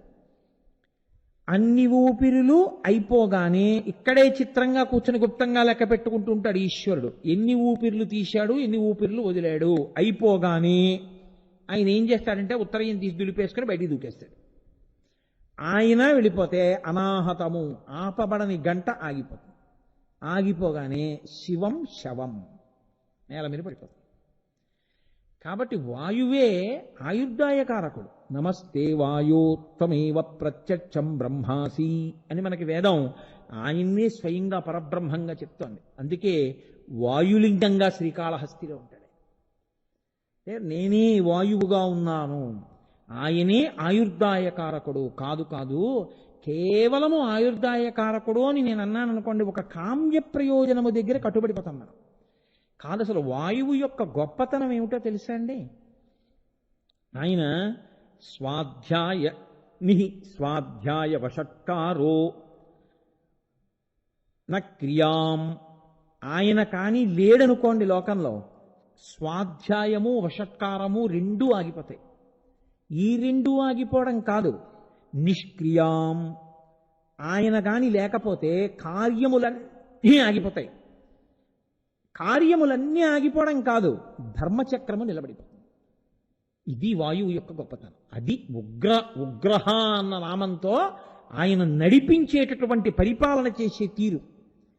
స్వాహాకారం, స్వాధ్యాయం, వషట్కారం అంటే ఏమిటి? స్వాధ్యాయం అంటే గురువు గారి దగ్గర వేదం నేర్చుకోవడం. వేదం నేర్చుకునేటప్పుడు స్వరం ప్రధానం. ఉదాత్త, అనుదాత్త, స్వరిత స్వరం ఉంటుంది. ఆ స్వరంతో మంత్రం చెప్పాలి అంటే ఏది ఆధారం? ఊపిరే ఆధారం. వాయువే వాక్కుగా మారుతుంది. ఇప్పుడు నేను ఉపన్యాసం చెప్తున్నాను అంటే ఏది మారుతోంది వాక్కుగా? నాలో తిరుగుతున్న నా మస్తిష్కంలో తిరుగుతున్న అనేకమైన ఆలోచనలు ఒక వరుస క్రమంలో ఒకదాని తర్వాత ఒకటి ఒకదాని తర్వాత ఒకటి బయటికి రావాలి శబ్దంగా అంటే మూలాధార చక్రం దగ్గర నుంచి కదిలినటువంటి వాయువు ఇలా పైకొచ్చి సహస్రారం దగ్గరికి వెళ్ళి పైకి వెళ్ళడానికి చోటు లేక వెనక్కి తోసివేయపడితే మళ్ళీ వచ్చి నా నోట్లోకి వస్తే నోట్లోకి వచ్చినటువంటి వాయువుని నాలుక అనేక చోట్ల కదులుతూ నొక్కితే నొక్కబడినటువంటి వాయువు సొట్టలబడి అక్షరములై అక్షరములు పదములై పదములు వాక్యములై వాక్యములు నాలో ఉన్న భావాన్ని పట్టుకుని నాలోంచి పైకొచ్చి శబ్దంగా మీ చెవుల్లోంచి మీలోకి వెడితే నాలో ఉన్న భావం మీలోకి అందుతోంది. కాబట్టి స్వాధ్యాయం నేను పలకాలన్నా ఊపిరి వాక్కు అవుతోంది, కాబట్టి వాయువే వాక్కుగా మారుతోంది. మీరు వినాలన్నా అదే ప్రధానం. మీరు అని తీస్తుంటే కదా అసలు వినడం, అది ఆగిపోతే వినడం ఏంటి? అది లేదుగా ఇహ. కాబట్టి వినడానికి చెప్పడానికి అదే ప్రధానం. అందుకే గురువు శిష్యుడు కూర్చుంటే ముందు ఒక ప్రార్థన కలిసి చేస్తారు. సహనావతు సహనౌ భునత్తు సహ వీర్యం కరవావహై తేజస్వినావధీతమస్తు మా విద్విషావహై. నేనేది చెప్తున్నానో అది శిష్యుడికి అర్థం అవ్వాలి, శిష్యుడు ఏమనుకుంటున్నాడో నాకు తెలియాలి. అలా పరబ్రహ్మమా మమ్మల్ని అనుగ్రహించని కలిసి ప్రార్థన చేసి మొదలు పెడతాడు. కాబట్టి ఆయన వాయుమూర్తిగా ఉండకపోతే లోకంలో అసలు వేదము చదువుకోవడము లేదు, వేదం పలకడము లేదు, వేదం చెప్పడము లేదు. అక్కడతో అయిపోయిందా? వేదం నువ్వు చదువుకోకపోవచ్చు, కానీ నీకు వర్షం కావాలి, ఒక యజ్ఞం చెయ్యాలి. నీకు ఒక ప్రయోజనం నెరవేరాలి, ఒక హోమం చెయ్యాలి. నీకు శత్రుభయం వచ్చింది, ఓ చండీ హోమం చెయ్యాలి. నీకు చదువు కావాలి, ఒక సరస్వతి హోమం చెయ్యాలి. నీకు విఘ్నాలు పోవాలి, ఒక గణపతి హోమం చెయ్యాలి. ఇప్పుడు ఈ హోమం చెయ్యాలంటే నీకు మొదట వేదం చెప్పేవాడోడు ఉండాలి, మంత్రం చెప్పేవాడు అక్కడ కూర్చోవాలి బ్రహ్మస్థానంలో. ఇప్పుడు ఆయన కూర్చుంటే కదా నువ్వు క్రతువు చేయడం, ఆయన మంత్రం చెప్తే కదా. ఆయన మంత్రం చెప్పాలంటే వాయువు ఉండాలా వద్దా? లేకపోతే ఆయన ఎలా చెప్తాడు మంత్రం? ఆయనలోకి ఊపిరి ఎడితే కదా చెప్పడం. వాయు చలనము లేకపోతే అసలు మంత్రం ఎలా వస్తుంది? కాబట్టి స్వాధ్యాయము లేదు, వషత్కారము లేదు, వీటితో పాటుగా నిష్క్రియ పని అన్నది లేదు. ఎందుకు లేదు చెప్పండి? పని ఎందుకు ఉండదు అంటే బయట పని లేదు అని మీరు అనుకోకూడదు. పని అంటే ఒక సమిధని ఇలా తీయడం, సమిధలు పట్టుకురావడం. ఇప్పుడు సమిధలు పట్టుకురావాలి అంటే దర్భలు పట్టుకురావాలండి. అందుకే కృష్ణ మృగంగా తిరిగినప్పుడు ఇంద్రుడు నిర్ణయించాడు ఈ భూమి మీద దర్భలు బాగా దొరకాలి అని. అందుకే ఇక్కడ దర్భలు దొరుకుతాయి. ఎప్పుడు జింకలు తిరగాలి ఇక్కడ నిర్ణయించాడు. అందుకే జింకలు తిరుగుతుంటాయి ఇక్కడ ఎక్కువ, వేదభూమి కనుక ఇది. కాబట్టి ఇప్పుడు మీరు దర్భ పట్టుకురావడానికి వెళ్ళాలంటే ఏం చేయాలి? శరీరం కదలాలా? దర్భ తెచ్చుకోవాలంటే శరీరం కదలాలంటే ఏం చేయాలి? వేళ్ళు ఇలా ఇలా వంగాలి, ఈ పాదం ఇక్కడ వంగాలి, మళ్ళీ మోకాలి దగ్గర వంగాలి, మళ్ళీ ఈ కటి భాగం దగ్గర వంగాలి, ఈ చేతులు ఇలా కదలాలి, ఈ చెయ్యి ఇలా ఈ 3 వేళ్ళు కదిలి పట్టుకోవాలి. ఇలా ఎడం చేత్తో పట్టుకుంటే కుడి చేత్తో దాన్ని కింద కొయ్యాలి. ఈ కదలికలన్నింటికి క్రియలని పేరు. ఈ కదలికలన్నీ ఉంటే మీరు ఏమైనా పట్టుకొస్తారు, ఏదైనా చేస్తారు. తినడం దగ్గర నుంచి, కూర్చోవడం దగ్గర నుంచి, పడుకోవడం దగ్గర నుంచి ఏ కదలిక ఉండాలన్నా ఇవన్నీ ఇలా కదలాలి. ఇవి ఎందుకు కదులుతాయో తెలుసా అండి? ఇలాగా వాయువుకి ఒక లక్షణం ఉంది, అశరీర. ఆయనకి శరీరం ఉండదు వాయువుకి. శరీరం లేకపోయినా ఆయన ఏం చేస్తుంటాడంటే ప్రతి శరీరములోకి వెళ్ళి ఆయన శరీరములను పరిపాలన చేస్తుంటాడు. అది ఆయనకున్న గొప్పతనం. అది పరిపాలన. త్రిలోకీశ అన్న మాటకి ఉగ్ర శబ్దంతో అన్వయం అక్కడ వస్తుంది. ఆ వాయువు లోపలికి వెళ్ళాడనుకోండి, లోపలికి వెళ్ళి ఏం చేస్తాడంటే ఆయన కదులుతాడు, లోపలంతా తిరుగుతాడు. ఆయన తిరిగితే ఇవన్నీ కూడా ఇలా ముడుచుకుని వంగి తిరిగి చేస్తాయి. ఆయన లోపల తిరగడం మానేశాడు అనుకోండి, అందుకే ఇక్కడ ఆగిపోతుంది. ఈ తీయడం ఆపేశాడు, విడిచిపెట్టడం ఆపేశాడు. అందుకే శవం ఒక గంట లోపల అప్పుడప్పుడు చిన్ని పిల్లికూత శబ్దం వస్తుంది, ఉలిక్కి పడుతుంటారు. నేను ప్రత్యక్షంగా అటువంటి అనుభవానికి ఒకసారి గురయ్యాను. అదేంటి బాబాయ్ శవం పిల్లికూత కూసిందని. ఏమవుతుందంటే లోపల ఉండిపోయినటువంటి వాయువు మెల్లగా రంధ్రాల్లోంచి బయటికి వెళ్ళిపోతుంది.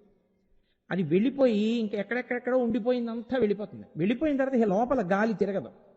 తిరగకపోతే ఏమైపోతుందంటే స్తంభీభూతం అయిపోతుంది, జడీభూతం అయిపోతుంది. దారుభిహి అంటారంటే, దారుభిహి అంటే కర్ర. కాలట్టుకుని ఇలా పైకెత్తారనుకుంటే కాలు ఒకటే లేవదు, మొత్తం శరీరం లేచిపోతుంది. కొయ్యి అయిపోయాడండి అంటారు. తలట్టుకుని ఇలా అన్నారనుకోండి మొత్తం లేచిపోతుంది. దారుభిహి ఎందువల్ల అయిపోతుందో తెలుసా అండి? అశరీర శరీరస్తు వాయు చరతిపాలయన్.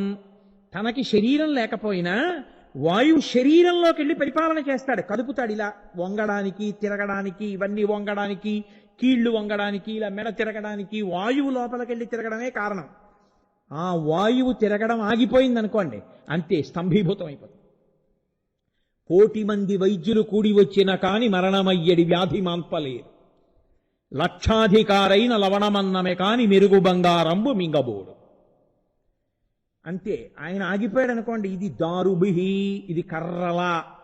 ఇలా ఎత్తితే ఇలా నించుంటుంది, ఇలా పడేస్తే ఇలా పడిపోతుంది, ఇలా తిప్పితే ఏదో ఓ ఉండ తిరిగినట్టు తిరుగుతుంది, మొత్తం తిరిగిపోతుంది. ఇప్పుడు క్రియ ఎలా జరుగుతుంది? వాయువు లోపలికి వెళ్ళి బయటికి రాలేదు, వాయువు తిరగడం మానేసింది. ఇప్పుడు ఎవరు కదులుతారు చెప్పండి నాకు? ఎక్కడున్న వాళ్ళు అక్కడే ఉండిపోతారు. అదే జరిగింది ఉత్తరాఖండలో రామాయణంలో. హనుమ కింద పడిపోతాయి. వాయువు చలనము నాపేశారు, సమస్త భూతములు జడీభూతములు అయిపోయి. కాబట్టి ఇప్పుడు కదలికలన్నీ ఆగిపోతాయి ఆయన లేకపోతే. ఇన్ని కదలికలు ఉన్నాయి అంటే ఆయన వలనని.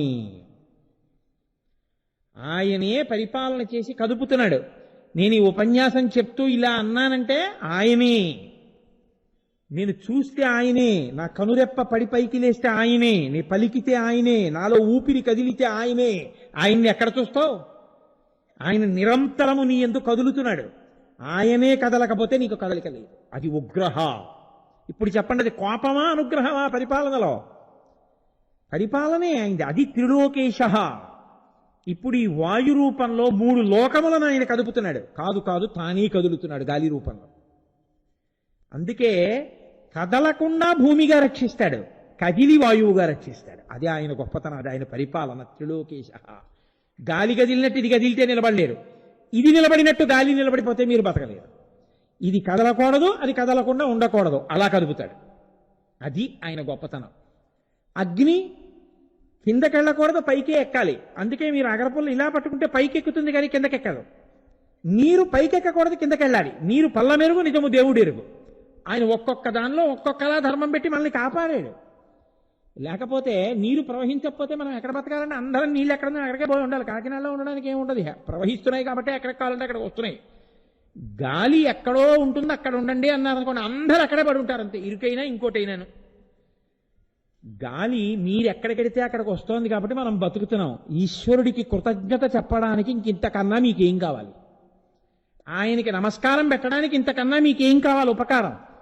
ఆయన నేను రాను అలాగా అని ఒక్క మాట అంటే అయిపోయిందంతే కదండి. ఆయన అలా అంటలేదు.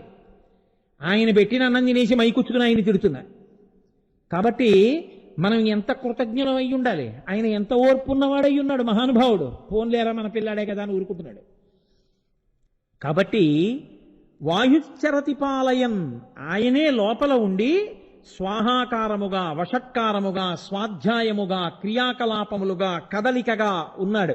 కాదు, అసలు వాయు ప్రాణ, ఆయనే ప్రాణం. ఇంట్లో మంగళము అన్న మాటకు అర్థం ఏమిటో తెలుసా అండి? అసలు అందరిలోకి గాలి వెళ్ళి బయటకు వస్తూ ఉండడమే మంగళం. ఇప్పుడు ఆవిడ అన్నం తిందా, మంచినీళ్ళు తాగిందా, కాసేపు వదిలేయండి. ఆవిడ పాలు తాగైనా ఉంటే పెళ్ళి అవుతుంది. ఆవిడేమో ఈ గోత్రంలో పుట్టింది, ఈ ఇంటి పేరులో పుట్టింది, ఆవిడేమో ఊపిరి అయిపోయింది అనుకోండి. నువ్వు ఎన్ని పెళ్లి ఏర్పాట్లు చేసుకుంటే అసౌచం వచ్చి కూర్చుంది. ఆ ఊపిరి వెళ్ళి లోపలికి రాకపోతే పెళ్ళైనా ఆప్ చేయవలసిందే. ఎలా చేస్తావు? కన్యాదానం చేయడానికి లేదు. ఏదో ఆ ఊపిరి లోపలికి వెళ్ళి బయటకు వచ్చి, లోపలికి వెళ్ళి బయటకు వచ్చి, అమ్మయ్య పెళ్ళంతా అయిపోయింది, ఆవిడకి ఆగిపోయింది, గొడవ వెళ్ళిపోయింది, గట్టెక్కేసాం కదండి. ఆయన నీ మంగళములను శాసిస్తాడు ఊపిరి రూపంలో, కదిలి పైకొచ్చి, కదిలి పైకొచ్చి. అది శివుడంటే. కాబట్టి ఆయన చెయ్యనిది, ఆయన అనుగ్రహం కానిది ఏముంటుందండి లోకంలో? అటువంటి వాడు ఆయన వాయు ప్రాణ. అందుకే గౌరవము అన్న మాట అంతా దేన్ని ఆశ్రయించి ఉంటుందో తెలుసా అండి? కేవలము శివ, ఉగ్ర, ఆయన్ని ఆశ్రయించే గౌరవం ఉంటుంది. శంకర భగవత్పాదులు అద్భుతమైన మాట చెప్పారు భజగోవిందంలో. యావత్ పవనో నివసతి దేహే తావత్ పృచ్చతి కుశలంగేహే గతవతి వాయౌ దేహాపాయే భార్యాభిభ్యతి తస్మిన్ కాయే. అంటున్నంతసేపు ఏమన్నా బాగున్నారా అంటుంటారు, అదొక్కటే ఆగిపోయింది అంతే. అమ్మా బయట పెద్ద వర్షం పడుతోందమ్మా, రేపు తీసుకెళ్తాం. రోజు మా ఆయన అని పట్టుకు పడుకునేదానివి కదమ్మా, ఇవాళ కూడా పక్కన పెట్టుకు పడుకో. నీ మొహం ఇట్సా, ఇంకా ఆయన ఎక్కడ ఉన్నాడు? తస్మిన్ కాయే, అది ప్రేతం రా, శరీరం వీధిలో ఉంచండి అంటుంది. వీధిలో తీసుకెళ్ళి పడుకోబెట్టేస్తారు. పక్కిళ్ళ వాళ్ళు, ఆయన కనబడితే చాలన్న వాళ్ళు, ఆయనకి నమస్కారం పెడతామన్న వాళ్ళు, మా అదృష్టం అన్న ఆయన రోజు కనపడతాడన్న వాళ్ళు ఆయన ఎప్పుడు తీసుకెళ్ళిపోతారండి? భోజనం చేయాలి కదా అని అడుగుతారు. నీ బతుకు గౌరవం అంతా ఆయన లోపలికి వెళ్ళి బయటికి రావడంలో ఉంది, నీది అనుకుంటున్నావు. కాబట్టి శంకరులు నిష్కర్షగా చెప్పేశారు, అదిరా గౌరవం ఆయనది, ఆయనది విలువంతా. కాబట్టి వాయు ప్రాణ సుఖం వాయు, అసలు సుఖం అన్న మాటకి ఎవరో తెలుసా అండి? ఆయనే. అక్కడ మంచి అన్నం పెట్టారు అని ఆయాసం వస్తుంది, ఏమి నువ్వు తినేది? సెకండ్ ఏసీలోకి ఎక్కావు, ఓ ముక్కు కారిపోతోంది, ఆయాసం, ఏమి నువ్వు అనుభవించేది? ఊపిరే అందట్లేదు, ఇంకేమిటి సుఖం? ఎంతో ఉక్కబోస్తోంది, విసిరికర్రెట్టి విసిరారు, అమ్మయ్యా అన్నావు. వాయువే సుఖం, ఇదెందుకు లేకపోతే నాకు? అది అది ఉంటే కాస్త వీడు ఏమైనా గట్టిగా చెప్తాడు, 4 మాటలను కలిపి పెట్టారు. అదే ఈశ్వరుడు. చూడండి, ఆయన అనుగ్రహం. శక్తి లోపల ఉన్న విద్యుత్తు కదులుతోంది కాబట్టి మా అమ్మ, అరే నా గురించి చెప్పడానికి వచ్చాడని నా తల్లిదండ్రులు నన్ను సేవిస్తున్నారు. ఎవరి గురించి నేను చెప్తున్నానని మీరు అనుకుంటున్నారో వాళ్లే నన్ను సేవించి నాతో చెప్పిస్తున్నారు ఫ్యాన్ రూపంలో. అది ఆయన అంతకి దిగిపోతాడు. కాబట్టి లేకపోతే అందులోంచి గాలి రాబట్టి కదూ చెమట పట్టకుండా 4 మాటలు చెప్పగలుగుతున్నాను. లేకపోతే ఈ పాటికి లాల్చి ఇలా ఇలా ఇలా ఇలా అనుకుని ఇలా ఇలా ఇలా 10 మాటలు వాచి చూడడం. కాబట్టి సుఖం వాయు, వాయు ప్రాణ సుఖం వాయు. అటువంటి వాయువు కానీ లేదనుకోండి, అసలు ఆ వాయువునందే ఈ లోకమంతా ప్రతిష్ఠితమయ్యింది. ఆ వాయువే లేకపోతే ఉత్తర క్షణంలో లోకమంతా శవమైపోతుంది. అటువంటి వాయువే సమస్తమునకు ఆధారమయ్యున్నది. ఆయన ఉగ్రహ, శివుడై ఉన్నాడు. అందుకే శ్రీకాళహస్తిలో వాయులింగం అంటే ఎదురుగుండా కనపడినటువంటి లింగస్వరూపంగా కాదు దర్శనం. ఆ ముందర వేలాడుతుంటుంది ఒక పెద్ద ప్రమిద. ప్రమిదలో ఒక ఒత్తి ఉంటుంది, పెద్ద ఒత్తి. అన్ని దీపాలు నిశ్చలంగా అలా నిలబడి వెలుగుతుంటే అదొక్కటే రెపరెపరెపరెపలాడుతుంటుంది. మీరు అక్కడే గాలి ఏమి ఉండదు, మరి గాలి ఉంటే పక్క దీపం కూడా రెపరెపలాడాలిగా. మీరు దేవాలయం తలుపులన్నీ వేసేసినా సరే అక్కడ మాత్రం దీపం రెపరెపరెపరెపలాడుతుంది. ఎందుకో తెలుసా అండి? వాయు రూపంలో ఈశ్వరుడు నేనే ఈ లోకాన్ని నిలబెడుతున్నానని శ్రీకాళహస్తిలో అక్కడ దీపాన్ని కదుపుతూ నిరూపిస్తాడు. అందుకని వాయులింగ క్షేత్రమైంది శ్రీకాళహస్తి. అందుకే అక్కడ పశ్చిమాభిముఖుడవుతాడు. పశ్చిమం సూర్యాస్తమయానికి గుర్తు. సూర్యాస్తమయం అంటే పూర్తయిపోయిందని. ఈ జీవుడు పడిపోయేటప్పుడు, శరీరంలోంచి బయటికి వెళ్ళిపోయేటప్పుడు ఒక్కసారి తనివి తీరా శ్రీకాళహస్తి వెళ్ళి ఈశ్వరుడి దగ్గర నిలబడి స్తోత్రం చెప్పి బయటికి వస్తే, ఆయన శరీరం పడిపోయేటప్పుడు లోపల వాయులింగం కాబట్టి ఆయన వాయురూపంగా వెళ్ళి ఆఖరి ఊపిరి విడిచిపెట్టేస్తున్న వేళలో ఆ ఆఖరి ఊపిరిని శివా శివా శివా అన్న నామంగా మార్చి వీడు శివనామం చెప్తూ పడిపోయాడన్న పుణ్యం ఇచ్చి తనలో కలిపేసుకుంటాడు. అందుకని శ్రీకాళహస్తి అంత ప్రఖ్యాత క్షేత్రమైంది వాయులింగమై. కాబట్టి అటువంటి వాయుస్వరూపమైనటువంటి వాడెవరో ఆయన ఉగ్రహ, ఉగ్రుడై ఉన్నాడు. ఆయనే భీమః, ఆకాశరూపుడై ఉన్నాడు. అందుకే మనం త్రిలోకేశ అని ఉగ్రహ, భీమః ఈ నామాలన్నీ చెప్తున్నాం కదా. అందులో హరహ, ఆయనే ఇది తెలుసుకోకుండా బతికేసి మళ్ళీ పుట్టి మళ్ళీ పుట్టి మళ్ళీ పెంచి మళ్ళీ పుట్టి మళ్ళీ చచ్చి మళ్ళీ పుట్టి మళ్ళీ చచ్చి ఇంకా ఉపాధిలో తిరగడం తప్ప ఎప్పటికీ తన జ్ఞానం రానివాణ్ణి తానే పొందేస్తాడు. కాబట్టి హరహ ఈ లోకాలన్నిటినీ తుడిచేసి తనలో కలిపేస్తాడు. కాదు, హరహ అన్న నామం ఎంత గొప్పదో తెలుసా అండి? అయ్యా, ఇన్ని వేదాలు ఇంత వాంగ్మయం అన్నీ శివుడి గురించి చెప్తున్నాయే, మరి మేము ఇన్నాళ్ళు ఏమీ చెప్పలేదే, ఆయనకి దూరంగా బతికేశామే, ఇన్ని పాపాలు చేసేశామే, మరి ఎలా ఆయన అనుగ్రహం అనుకున్నవాడుట ప్రవహించేటటువంటి నది దగ్గరికి వెళ్ళి ఆ నదిలో 11 మాటలు తల ముంచి తీసి హర హర హర అని 11 మాటలంటే వాడి పాపములన్నిటినీ కడిగేస్తాడు, తీసేస్తాడు. అందుకే ఇంకేమీ అనరు శివనామంలో. భోజన కాలే శివనామస్మరణే హర హర మహాదేవ శంభో శంకర అంటారు. హర హర 2 మాటలు అంటారు. ఆ హర హర అన్న నామం అంత గొప్పది. నువ్వు తెలుసుకోపోతే ఆఖరికి నిన్ను హరిస్తుంది, తెలుసుకుంటే పాపాన్ని హరిస్తుంది. ఆ హర హరుడై ఉంటాడు. పాపములను తీయగలిగిన అనుగ్రహమూర్తి సదాశివోం త్రిలోకేశ. ఆ మహానుభావుడే భీమ. ఇది ఆయన పరిపాలన అన్న మాటకి నేను అన్వయం చేస్తున్నాను. త్రిలోకేశలోనే శివనామాలు కొన్ని ఏరి కలిపేశాను, మీరు గుర్తుపెట్టుకుని టిక్కు పెట్టేసుకోవాల్సి ఉంటుంది. కాబట్టి భీమ భీమ అన్న నామంతో ఆయన ఆకాశమునకంతటికీ కూడా అధిపతి అయి ఉంటాడు. ఆకాశమునకు అధిపతి అయి ఉండడం అంటే ఏమిటో తెలుసా అండి? పరిపాలనాంశగా ఎలా పరిణమిస్తుందో తెలుసా? సంకోచ వ్యాకోచముల అవకాశం ఇచ్చినవాడు అవుతాడు. ఆకాశము అవకాశము అని మీరు అనుకోవాలి. ఎప్పుడు ఆకాశము లేని అవకాశము ఉండదు. అవకాశము మూసుకుపోవడమే ఆకాశం లేకపోవడం. సంకోచ వ్యాకోచముల మీదే భవతి ఉండుట అన్నది ఉంటుంది. ఎందుకో తెలుసా అండి? అమ్మ కడుపులో కటిక చీకటి ఉంటుంది. ఆ కటిక చీకట్లో పడుకుని ఉండిపోయి అందున తల కిందకి కాళ్ళు పైకి పెట్టి ఉండిపోవడానికి అలవాటు పడిపోయిన ప్రాణి చాలా ఇరుకైనటువంటి యోని ద్వారంలోంచి బయటికి ప్రసూతి వాయువు తోస్తుంటే అంచెలంచెలుగా పైకొస్తాడు.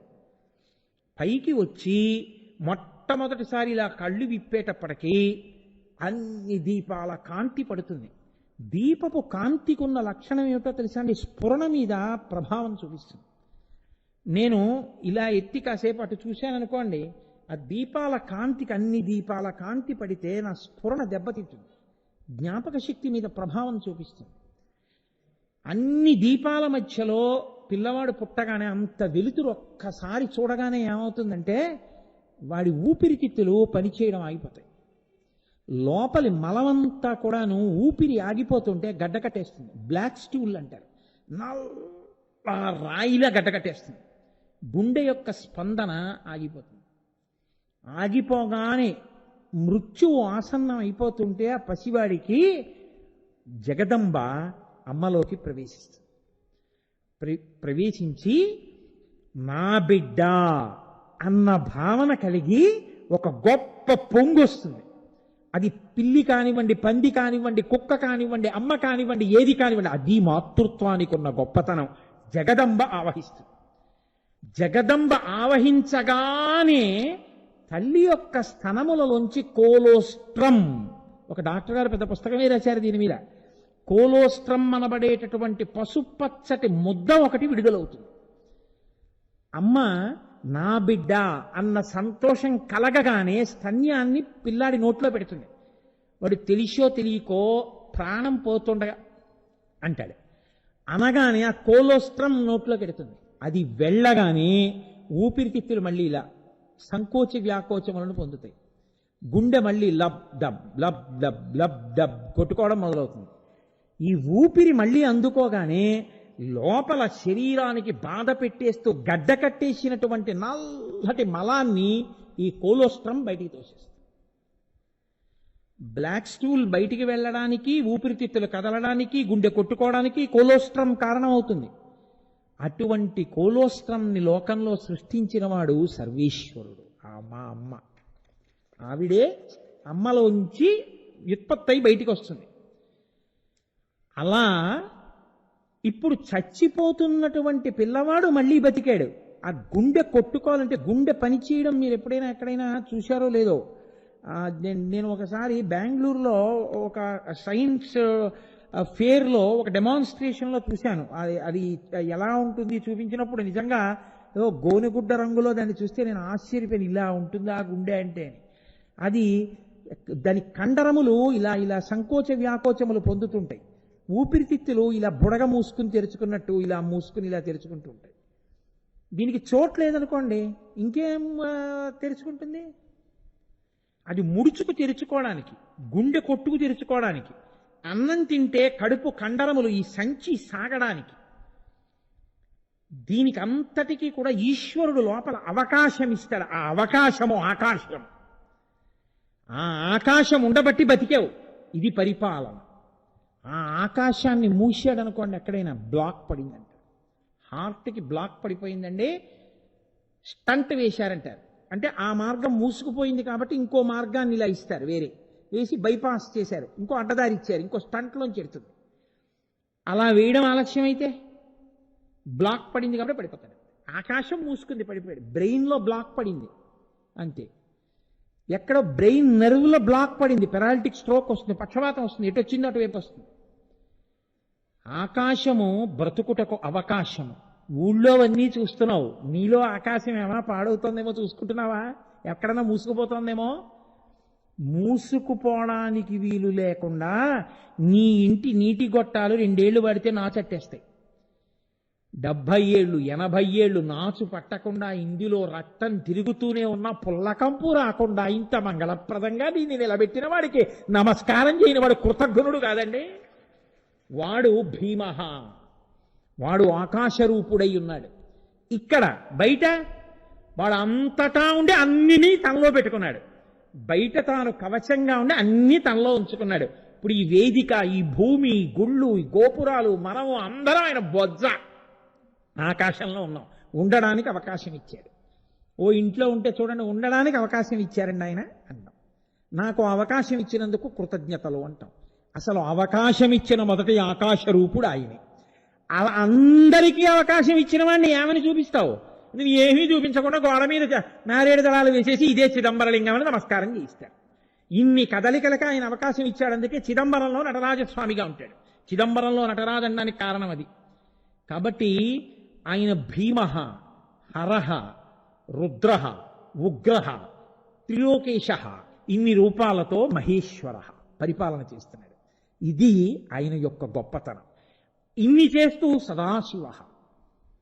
అరే వీడు, నేను ఇంత ఊపిరిచ్చాను, ఇంత అవకాశం ఇచ్చాను, వీడు నాకు నమస్కారం కూడా పెట్టడేమిరా? వీడు తినేస్తుంటే పొట్ట సాగాలి, సాగడం మానేసింది అనుకోండి, ఇంకేం తింటావు? ఇది సాగాలి, కడుపు సంచి, అందుకే సాగుతుంది. అది కడుపు ఒక సంచి, ఆ సంచి సాగే గుణంతో ఉంటుంది. లేకపోతే ఎక్కువ తినేసినప్పుడు కొంచెం పొట్ట ఇలా వస్తుంది, మళ్ళీ ఖాళీ అయిపోతే వెనక్కి వెళ్ళిపోతుంది. సంకోచ వ్యాకోచములు ఉంటాయి కండరాలకి.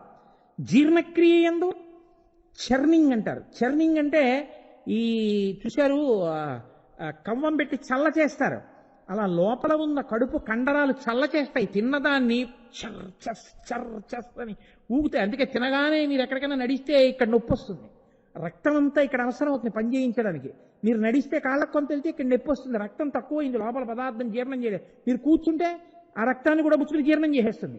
మీరు బయట ఉన్నది అది వేరు, మీరు వేరు. మీరు పుచ్చుకున్నాక అది మీది, మీరు తినేశాక మీరుగా మార్చేస్తుంది. మీరుగా అంటే నేను తిన్నది నేనుగా మార్చేస్తుంది. ఇలా ఉంటే కమలాఫలం వేరు, నేను వేరు. ఇప్పుడు ఇలా నేను పుచ్చుకుంటే నాది, నేను తినేస్తే నేను. చేసేసేవాడు శివుడు. ఆయన ఆ పిప్పిని వదిలించేస్తాడు, దాన్ని నేనుగా మార్చేస్తాడు. ఇప్పుడు కమలాఫలం ఏది? నేనైపోయింది. ఇది చేయించగలిగిన ప్రజ్ఞారూపుడు ఆకాశరూపుడు భీముడు. కాబట్టి అటువంటి మహానుభావుడు ఆయన ఇన్ని నామాలతో ఏం చేస్తున్నాడు? ఆయన త్రిలోక పరిపాలన చేస్తున్నాడు. మనతో యజ్ఞం చేయించి హవిస్సులు దేవతలకు ఇస్తున్నాడు. మీరెళ్ళి వర్షం కురిపించండి దేవతల చేత మనకు భోగాలు ఇప్పిస్తున్నాడు. ఇంతమంది ఇన్ని ఎందుకు చేస్తుంటారు? ఆయన శాసనానికి భయపడి చేస్తుంటాడు. ఇన్నిగా ఉండి పరిపాలన చేస్తుంటాడు. ఇది శివ వైభవం అంటే, ఇది మహానుభావుడు అంటే. అందుకని ఆయన సదాశివో. తినేసి నీకు ఇంత అవకాశం ఇచ్చినా నువ్వు నమస్కరించకపోయినా ఆయన ఊరుకుంటాడు. నువ్వు ఎన్ని తప్పులతో ప్రవర్తిస్తున్నా ఆయన ఊరుకుంటున్నాడు కాబట్టి సరిపోతుంది. ఆయనే శిక్ష వేస్తే వెంటనే ఎలా ఉంటుందో చూడండి. అవకాశం అవకాశం అవకాశం ఇస్తూ ఉంటాడు ఆకాశమూర్తిగా. మారుతాడేమో మారుతాడేమో మారుతాడేమో అని చెప్పిస్తూ ఉంటాడు, చూస్తూ ఉంటాడు. నీకు చెప్పితే కోపం వస్తే నీ కర్మ, నీ ఆకాశం మూసుకుపోతుంది, నీ అవకాశాలు సన్నగిల్లిపోతున్నాయని గుర్తు. కాబట్టి ఇది శివుడంటే, ఇది మహేశ్వర వైభవం అంటే. కాబట్టి ఇవాళ నేను ఒక 5-6 నామాలు పూర్తి చేసేసాను. రేపటి రోజున మళ్ళీ ఇంకొక నామాన్ని, చాలా అద్భుతమైనటువంటి నామానికి వ్యాఖ్య చేసే అవకాశాన్ని సర్వేశ్వరుడు కృప చేసి అనుగ్రహించుగాక. మంగళాచా